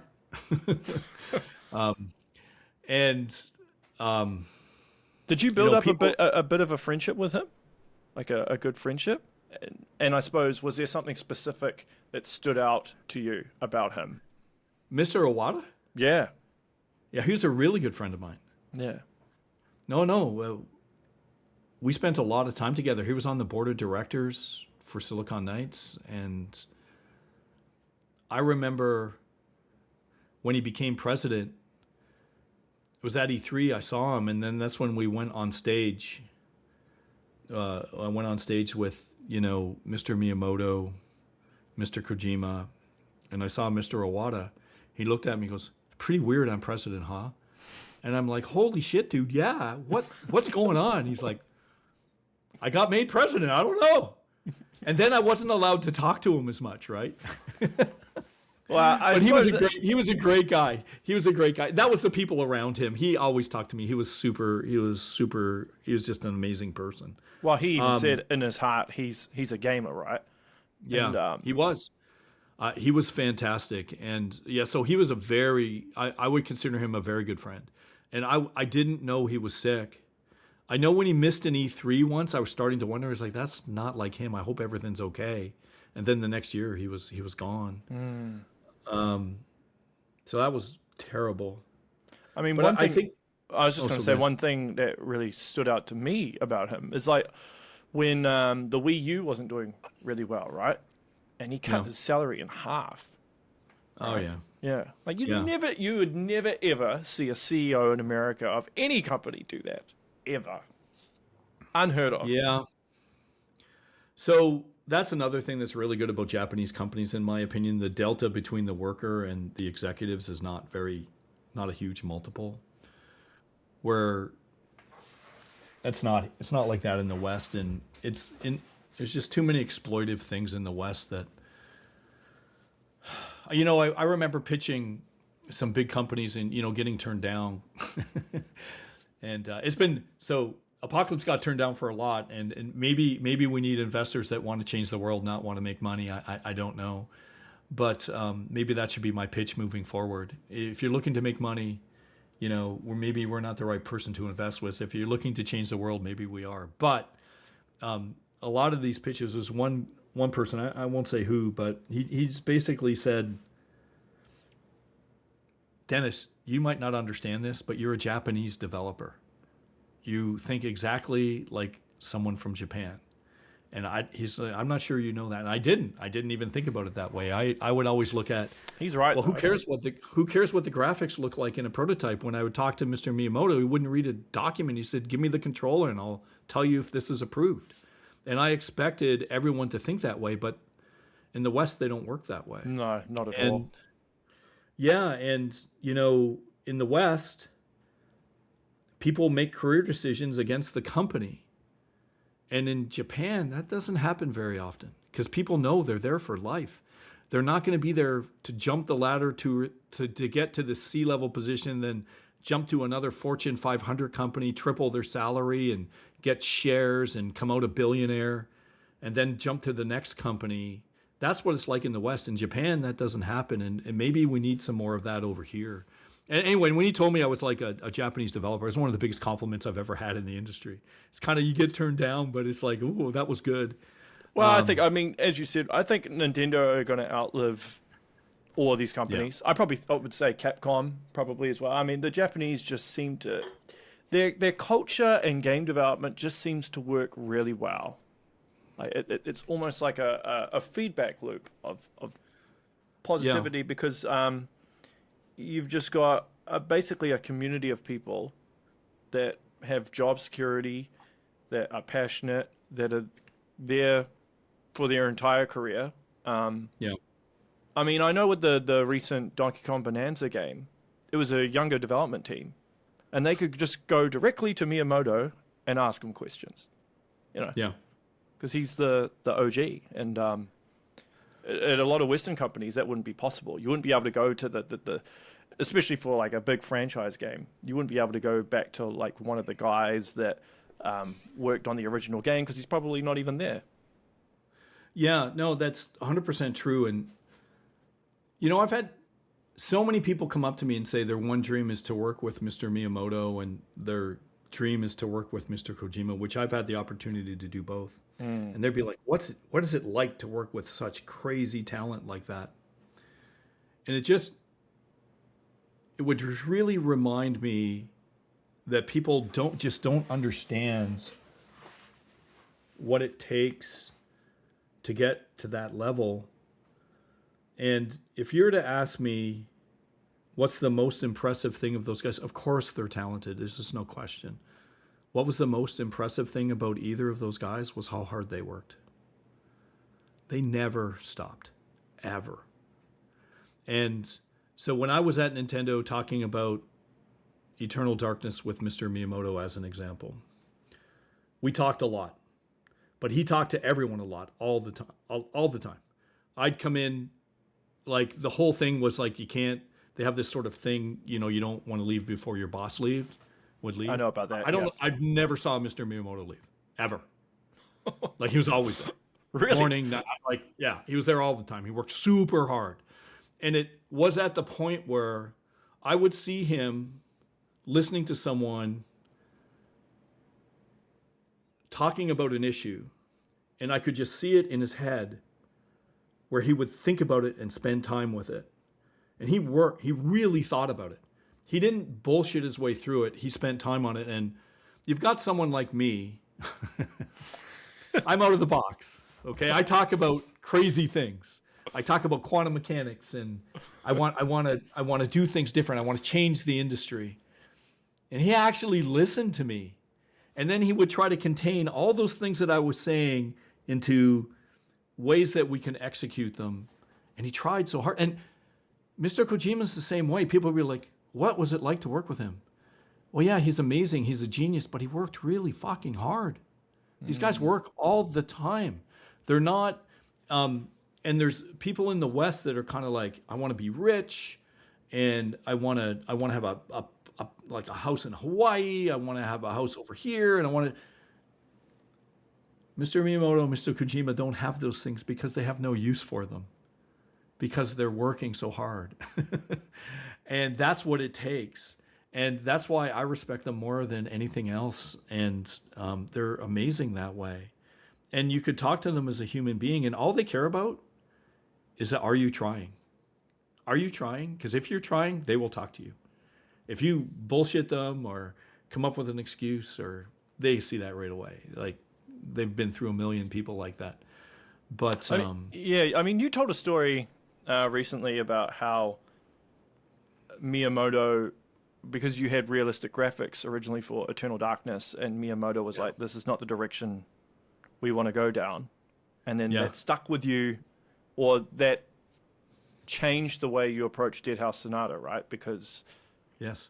Yeah. Well, it crushed me at the time. It crushed me.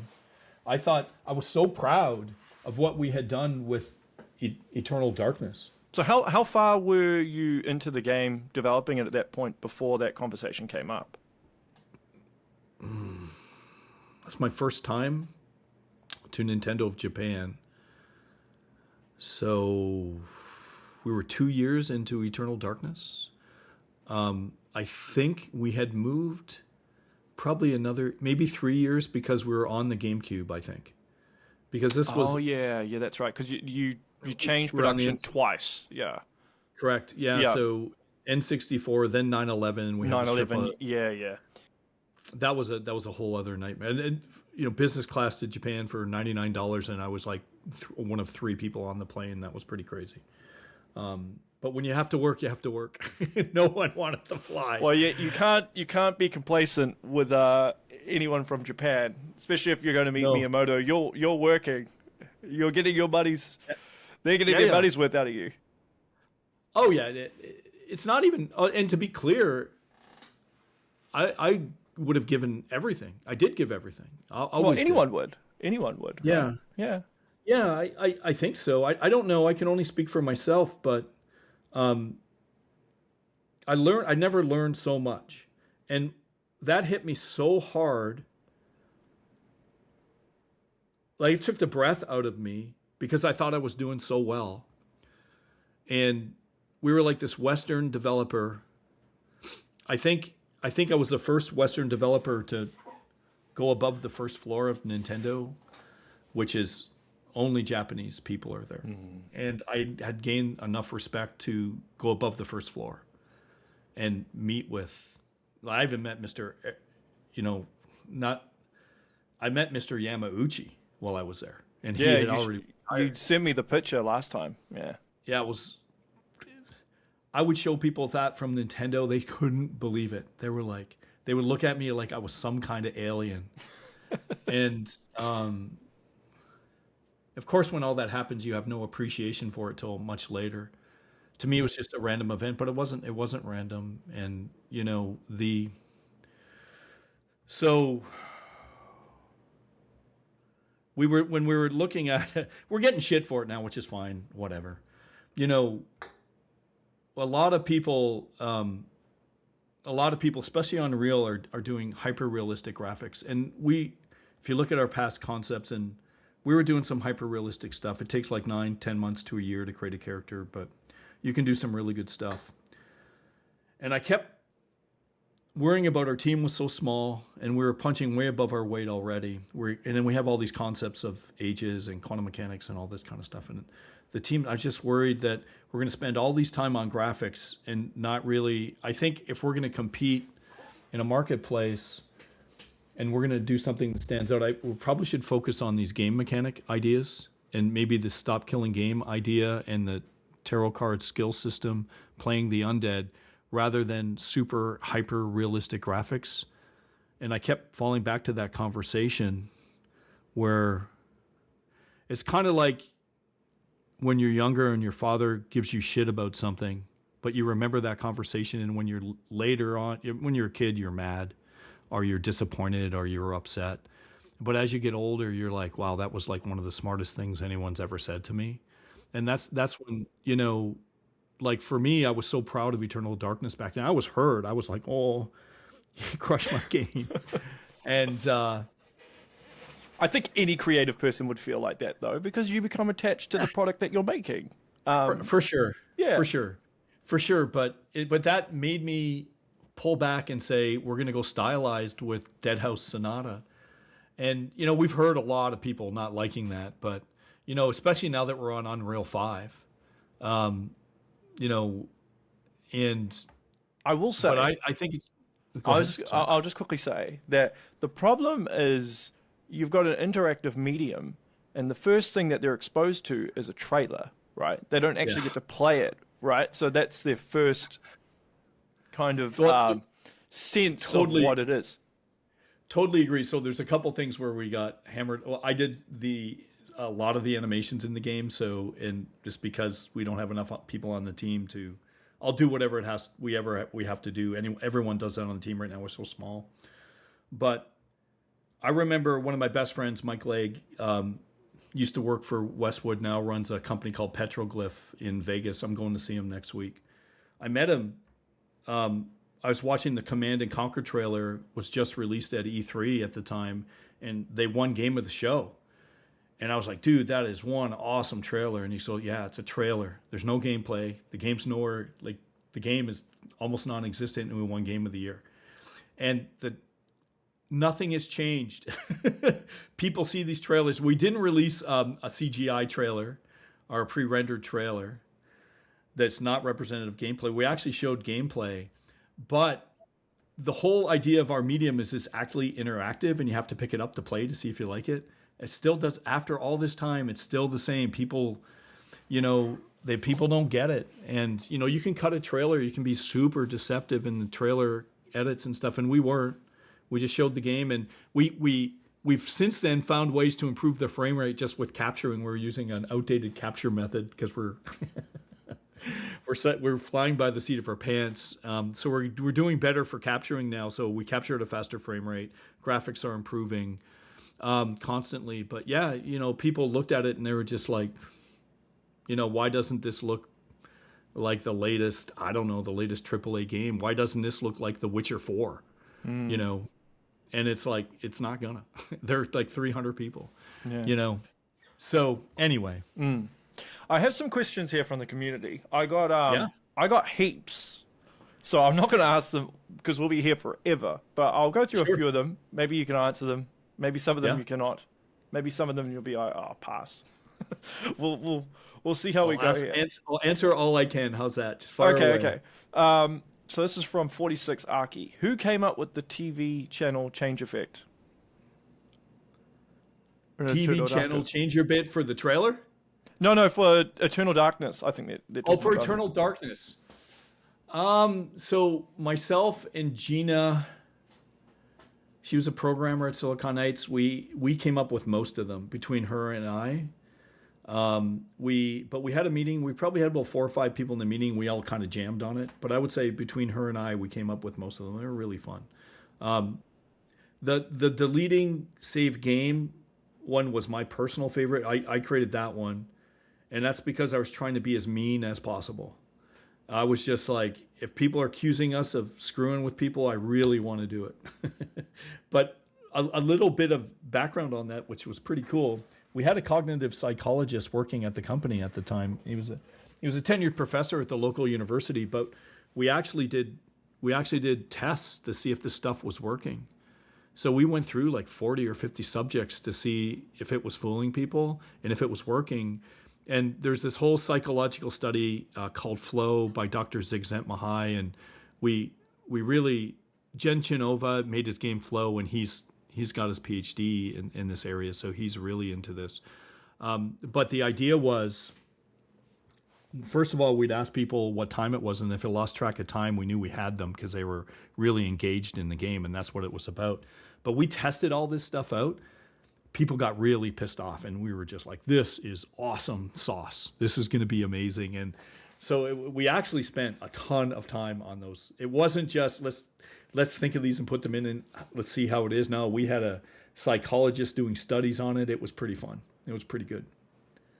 That's cool. All right, next one. This is actually from a game dev. He's been on my show a couple of times. He's a big Legacy of Kain fan. Oh, cool. Yeah. I would love to know what his plans for Kain was if Silicon Knights got to continue the series. Would it have stayed a pseudo-Zelda-like style game? What was the story going to be, and if they stayed at the helm?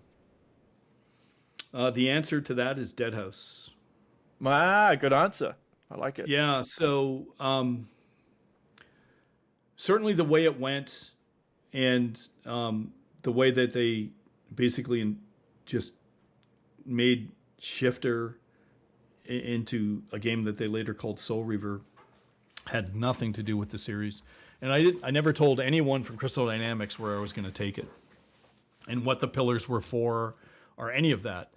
So, and I was actually just on another podcast recently where excessive profanity, I really liked it. Actually, I had a fun time. And he noticed, this was before I came on the show, he noticed that there was like massive amounts of retconning. And that's all you can do when you don't know where the story is going to go. And I know a lot of people really like it and where the story went, and I think that's totally fine. I look at it as this like quantum shift between what the game was and then the next game in the series. And inevitably, when you're retconning as much as they had to do, you're going to paint yourself in a corner and you're going to run into trouble with plot lines after a while. And so the first thing that I would have done was have more classes and more characters other than just vampires, which is what we're doing now. But way, way beyond that, where Legacy of Kain was kind of the first world building setting that I've created. Now, I guess, obviously it would have been a little different because if we would have taken it right afterwards, but this is what I would have done with Legacy of Kain now. Now, obviously it's a different world, but if you just look at the superstructure, the archetypes that are in Deadhaus, the type of storytelling, it's all the same. But where are we taking it? So if you want to look at my games, and a good friend of mine, he told me this, and I didn't realize that he's a film professor. He also worked at Silicon Knights. He helped with the camera system on Eternal Darkness and stuff. Dr. Barry Grant, good friend of mine. We go see horror movies together all the time. Matter of fact, we're going to see Dracula this weekend, which I heard was terrible, but doesn't matter. It's a horror. How bad can it be? We see lots of bad horrors. And he sort of pointed out that I am, whether I want to believe it or not, a little bit of an auteur, but where I focus on is the medium. And if you look at Legacy of Kain, I took the medium of the technologies at the time, where we had this new technology called a CD-ROM, and I was like, let's use that for voice acting, and we'll just put all voice in. There'll be almost no text in the game. If you look at Eternal Darkness, I started looking at, the meta ideas of sanity effects and taking popular culture and, the TV effects or deleting your save game, breaking that fourth wall and putting it in. So I'm looking at the medium in a different way. And for Deadhaus, I now want to take the idea of storytelling.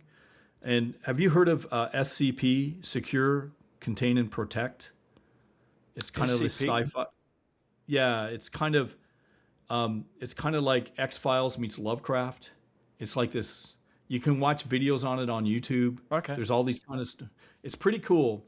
It started out as a PhD thesis where they wanted to see if what they could create through collaborative writing. And so basically it's like a wiki that everyone creates stories and they iterate on the stories, and the stories have evolved into something pretty awesome. So I recommend you check it out, anyone who hasn't seen it. And so what we wanted to do with Deadhaus is what we like to say is playing is crafting, history is currency, because of all these new systems that we have.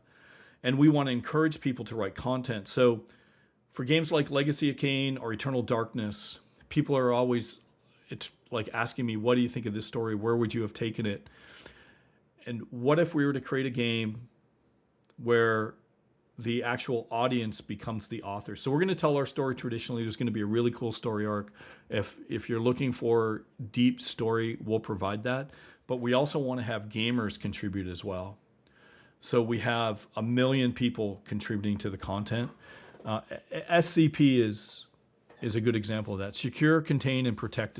It's what's fault. If you do a YouTube search on it, anyone listening to this, then maybe a lot of people have heard of it. It's pretty interesting stuff. It's some really good storytelling. And the idea there is that you have a collaborative effort on story, and that's where I want to take the medium with Deadhaus. So I want to take what the concepts of Legacy of Kain. You don't see games like Legacy of Kain being made anymore. There's no content to it. Even since Eternal Darkness, there really hasn't been a game like Eternal Darkness. Yeah, it was a psychological horror, but you look at the psychological horrors today, they're like Iron Lung, where there's almost no dialogue and there's no world building. You're just in this tank. It's very, very, very hyper minimalistic. And we wanted to do something massive. And where Legacy of Kain, I'm still answering this question, sorry it's taking so long. Where Legacy of Kain, we kind of had like the Wheel of Time series, Elric of Melbourne, Necroscope, and, The Unforgiven were kind of like inspirations. For Deadhaus, inspirations are like Malazan, Book of the Fallen, which is my favorite fantasy series of all time, immensely complex, amazing book series. I think it's better than any fantasy ever written. And then Thomas Ligotti, who writes philosophical horror. And if anyone's ever watched True Detective Season 1, the only good season, that's his writing. They plagiarized his writing, actually, or it looks like they did anyway. There's a whole bunch of stuff you can find on the internet on that. And those are sort of the inspirations for Deadhaus. So if you're really wondering where we would have taken it, we would have tried to take story to a new level, try to create a game that when we created Legacy of Kain, there was nothing like it at the time. And the whole idea of apocalypse, when you look at the name Apocalypse, it means it's ancient Greek to reveal the unknown. It doesn't mean the end of the world like most people think. It's to show people something they previously didn't think possible. And that's what we're trying to do, is create a game that people previously didn't think would be possible. So that's what we're trying to do with Deadhaus. So if you want to know where we would have taken Legacy of Kain, we've got the answer, and it's Deadhaus Sonata. Good answer. Thanks. Sorry it was so long. That's all right.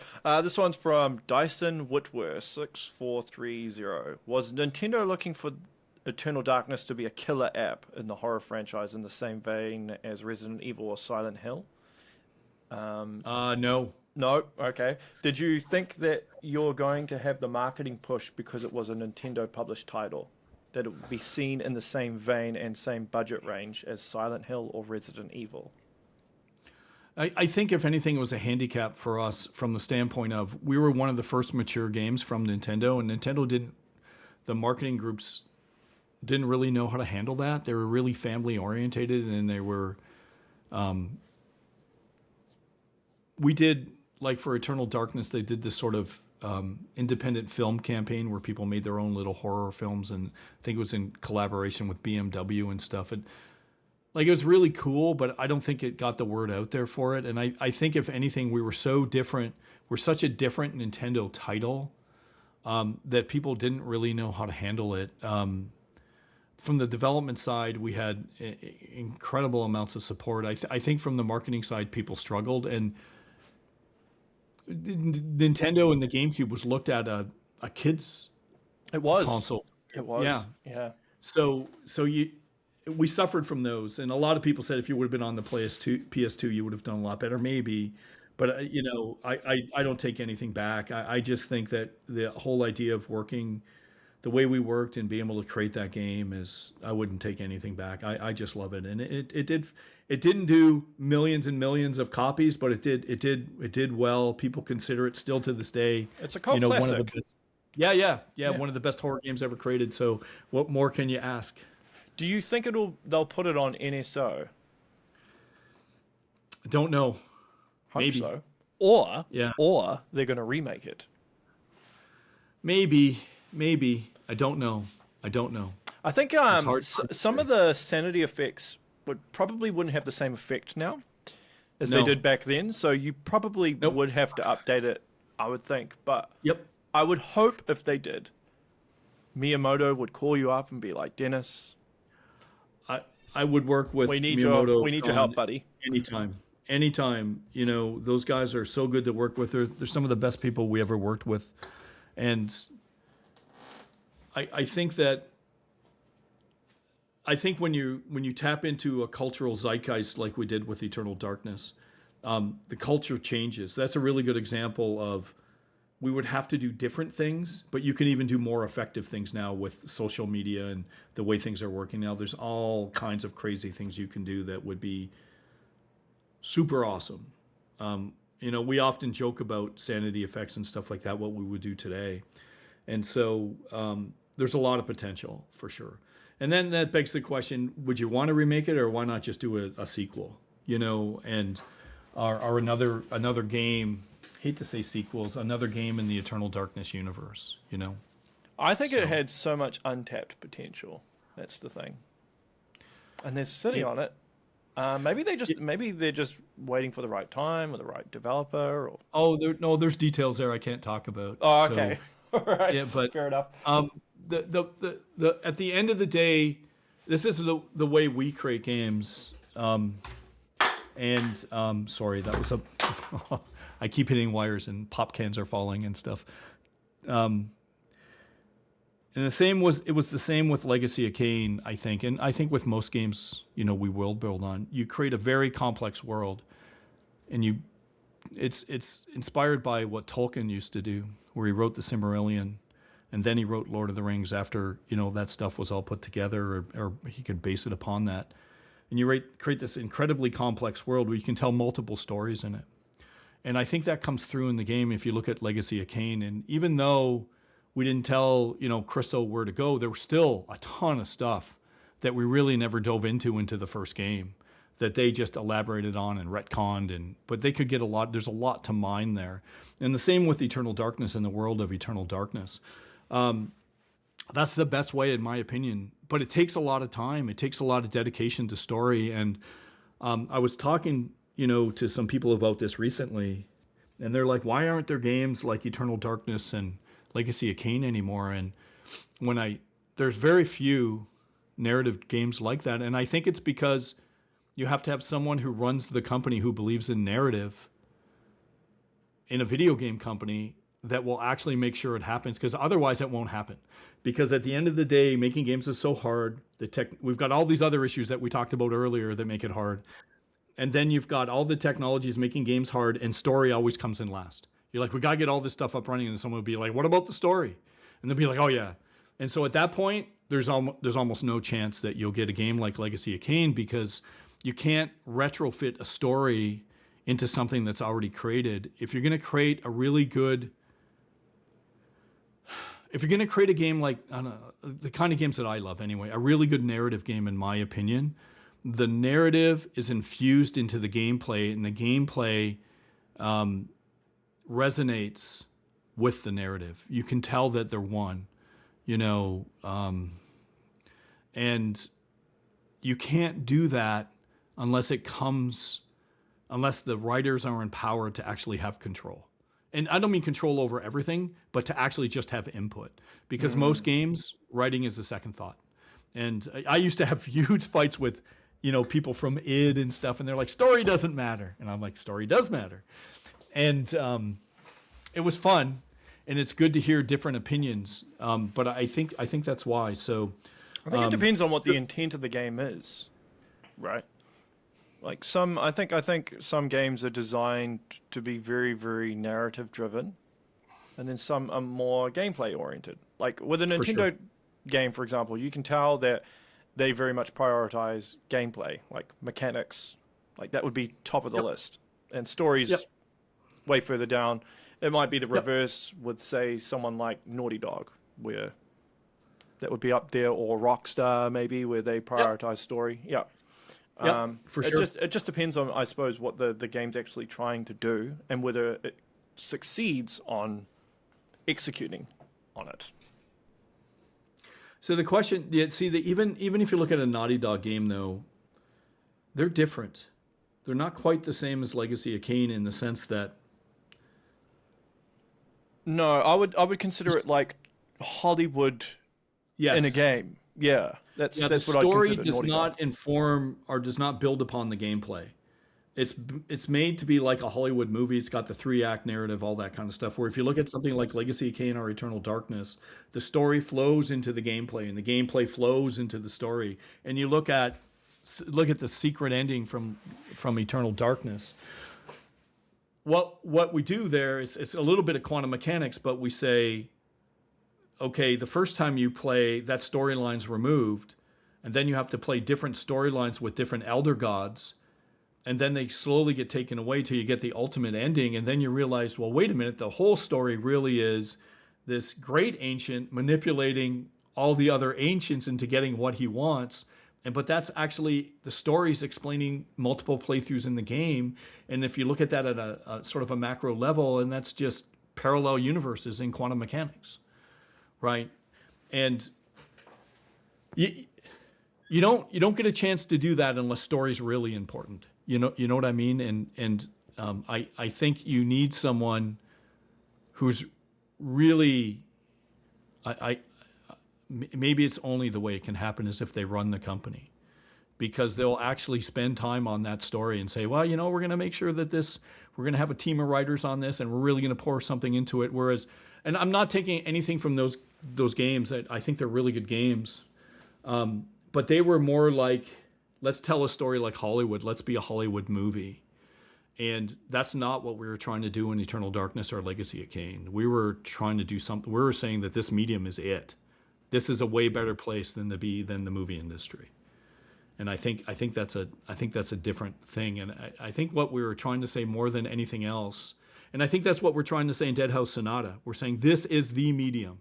This is the best place to tell a story. This is the best place to escape. It's better than movies. It's better than books.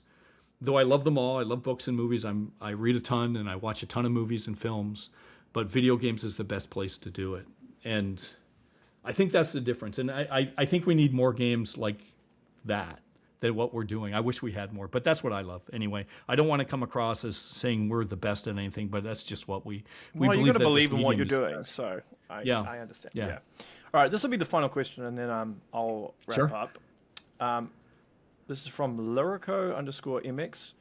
I want to ask about the GameCube's load times. I remember hearing it loaded too fast, so they had to add transitions between screens. That's true. Yeah? That's true. Yeah. That's true. That's hilarious.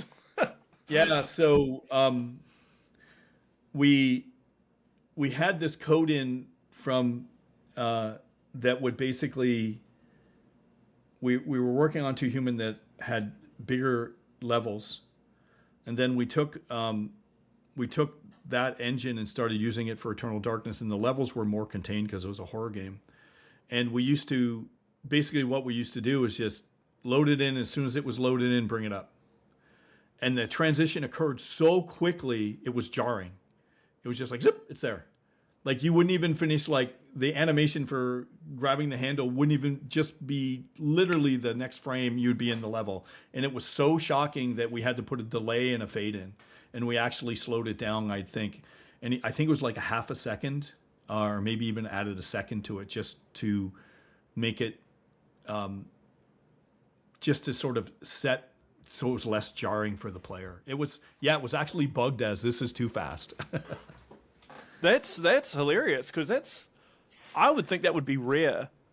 Usually you're using like a loading screen to like disguise, like a cutscene to to hide a loading screen, or you use some other tactic, but because it loaded too fast, you had the opposite problem. Yeah, yeah, and I hate load screens. We have them right now in Deadhaus. We're going to get rid of them eventually, but I don't think a game should ever have them. There's no reason to have loads. You can do asynchronous loading now. It's fairly doable. Our team's just too small. We'll get there. I'm not worried about it for us, but I think for the GameCube, what they did a really good job, and that was disk too, so it wasn't solid state or anything. The solid state now would be even faster. But the disc was so small and it read things so quickly. It was pretty amazing for its time. I think that was my favorite console of all time. I think that is my favorite console of all time, is the GameCube, I would say. If I was to pick one, that or maybe the Xbox 360. I like the Xbox 360 as well. And don't get me wrong, there's many other consoles that I'd enjoyed. And now, I don't know if I feel the same way about consoles right now either. We're in such a they're weird pretty much place all the same. Yeah, they've become commoditized. Yeah, they're very similar now. Yep. Nintendo still stands out, of course, but I think when it comes to picking games and stuff, there's the only company that still does exclusives. It seems to be Nintendo. Is that correct? I think everyone else is moving away from exclusives now too. So it's just a really weird place. So yeah. Yeah. PlayStation. I mean, Astrobot's still exclusive, but for a large part. And I remember interviewing Sean Layden, and I asked him about this, why they moved to PC, and his argument was people on PC were never going to buy a PlayStation. So after the decays happened, the decline in sales. You've already reached the penetration of your market, so we have to meet them where they are. So that was the argument for releasing on PC, not day and date, but once they feel like they've maximized sales on the platform itself, and then do that, which I can kind of understand as a strategy. Yeah. Totally. Yep. Yeah. It's become so competitive now that companies are struggling to make money, and there's a lot of desperation out there to survive. So, well, the budgets are so high in the AAA space. You have to be multi-platform, pretty much. Yeah, I think Nintendo gets away with it because they're quite conservative in their budgets, and they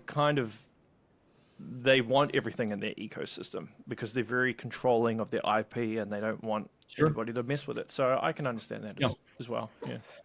Yeah, I agree. I think the industry does need a type of reset from a standpoint of it seems like the zeitgeist out there that I know right now, and I've just even watching a couple of videos recently. AAA is now a bad moniker. If you say you're AAA, that's bad. That's more of a negative than a positive. And I think the industry has to sort of take a look at that and analyze what that means. Because right now no one's addressing it. And if you're going to work for gamers and gamers say, we don't like this, you can't sell people what they don't like, So it's going to be interesting. Like I said, for me personally, my interest in AAA games is at an absolute all-time low. Zero. It's like I'm not interested in anything, and that's not even.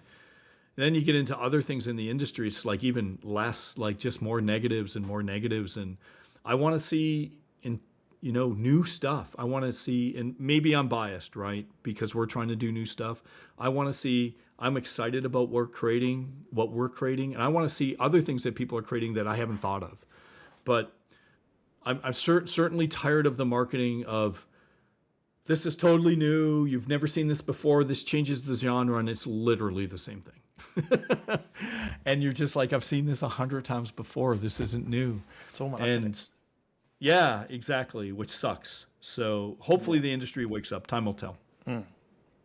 Well, Dennis, I will wrap up there. This has been great to reconnect with you again. Too long, but I wish you all the best with Deadhaus Sonata. Thank you. I hope you manage to get some more devs on board. It would be awesome. To maximize your vision. But you've got Steam, the Steam early access next week, I think, or is it the week after? Yeah. No, we're releasing a demo to try it, spread the word, and we haven't announced when we're going early access, but once we launch, please wish list us, check us out, everybody. Please support us if you can. We're releasing for what I think is a pretty reasonable price of $19.99. So it's not breaking the bank or anything. And all we want to do at the start is become self-sufficient and then slowly hire devs. Like, please, let's hire an animator so I don't have to animate. We love a couple more environment artists, maybe an effects artist and a couple more programmers. That would be amazing for us. And it's, one of the things I can say about the team, because the team's been together for a while now, the core people, like some of the people have been around since, the company's inception and, 6 years or so, and the company's 8 years old. And wow. They care. Everyone at the company cares. And everyone works hard. Everyone's seen all their friends get decimated out there working at huge companies, small companies. It's almost like I said, it didn't matter. It was like this extinction level event. It just kept going and going, and it's still not over. But if anyone is interested in what we talked about, or want to help us out in any way, please check us out and spread the word. That would be awesome. Cool. All right, that is the show, everyone. Make sure you share, like, and subscribe. And until next time, stay safe.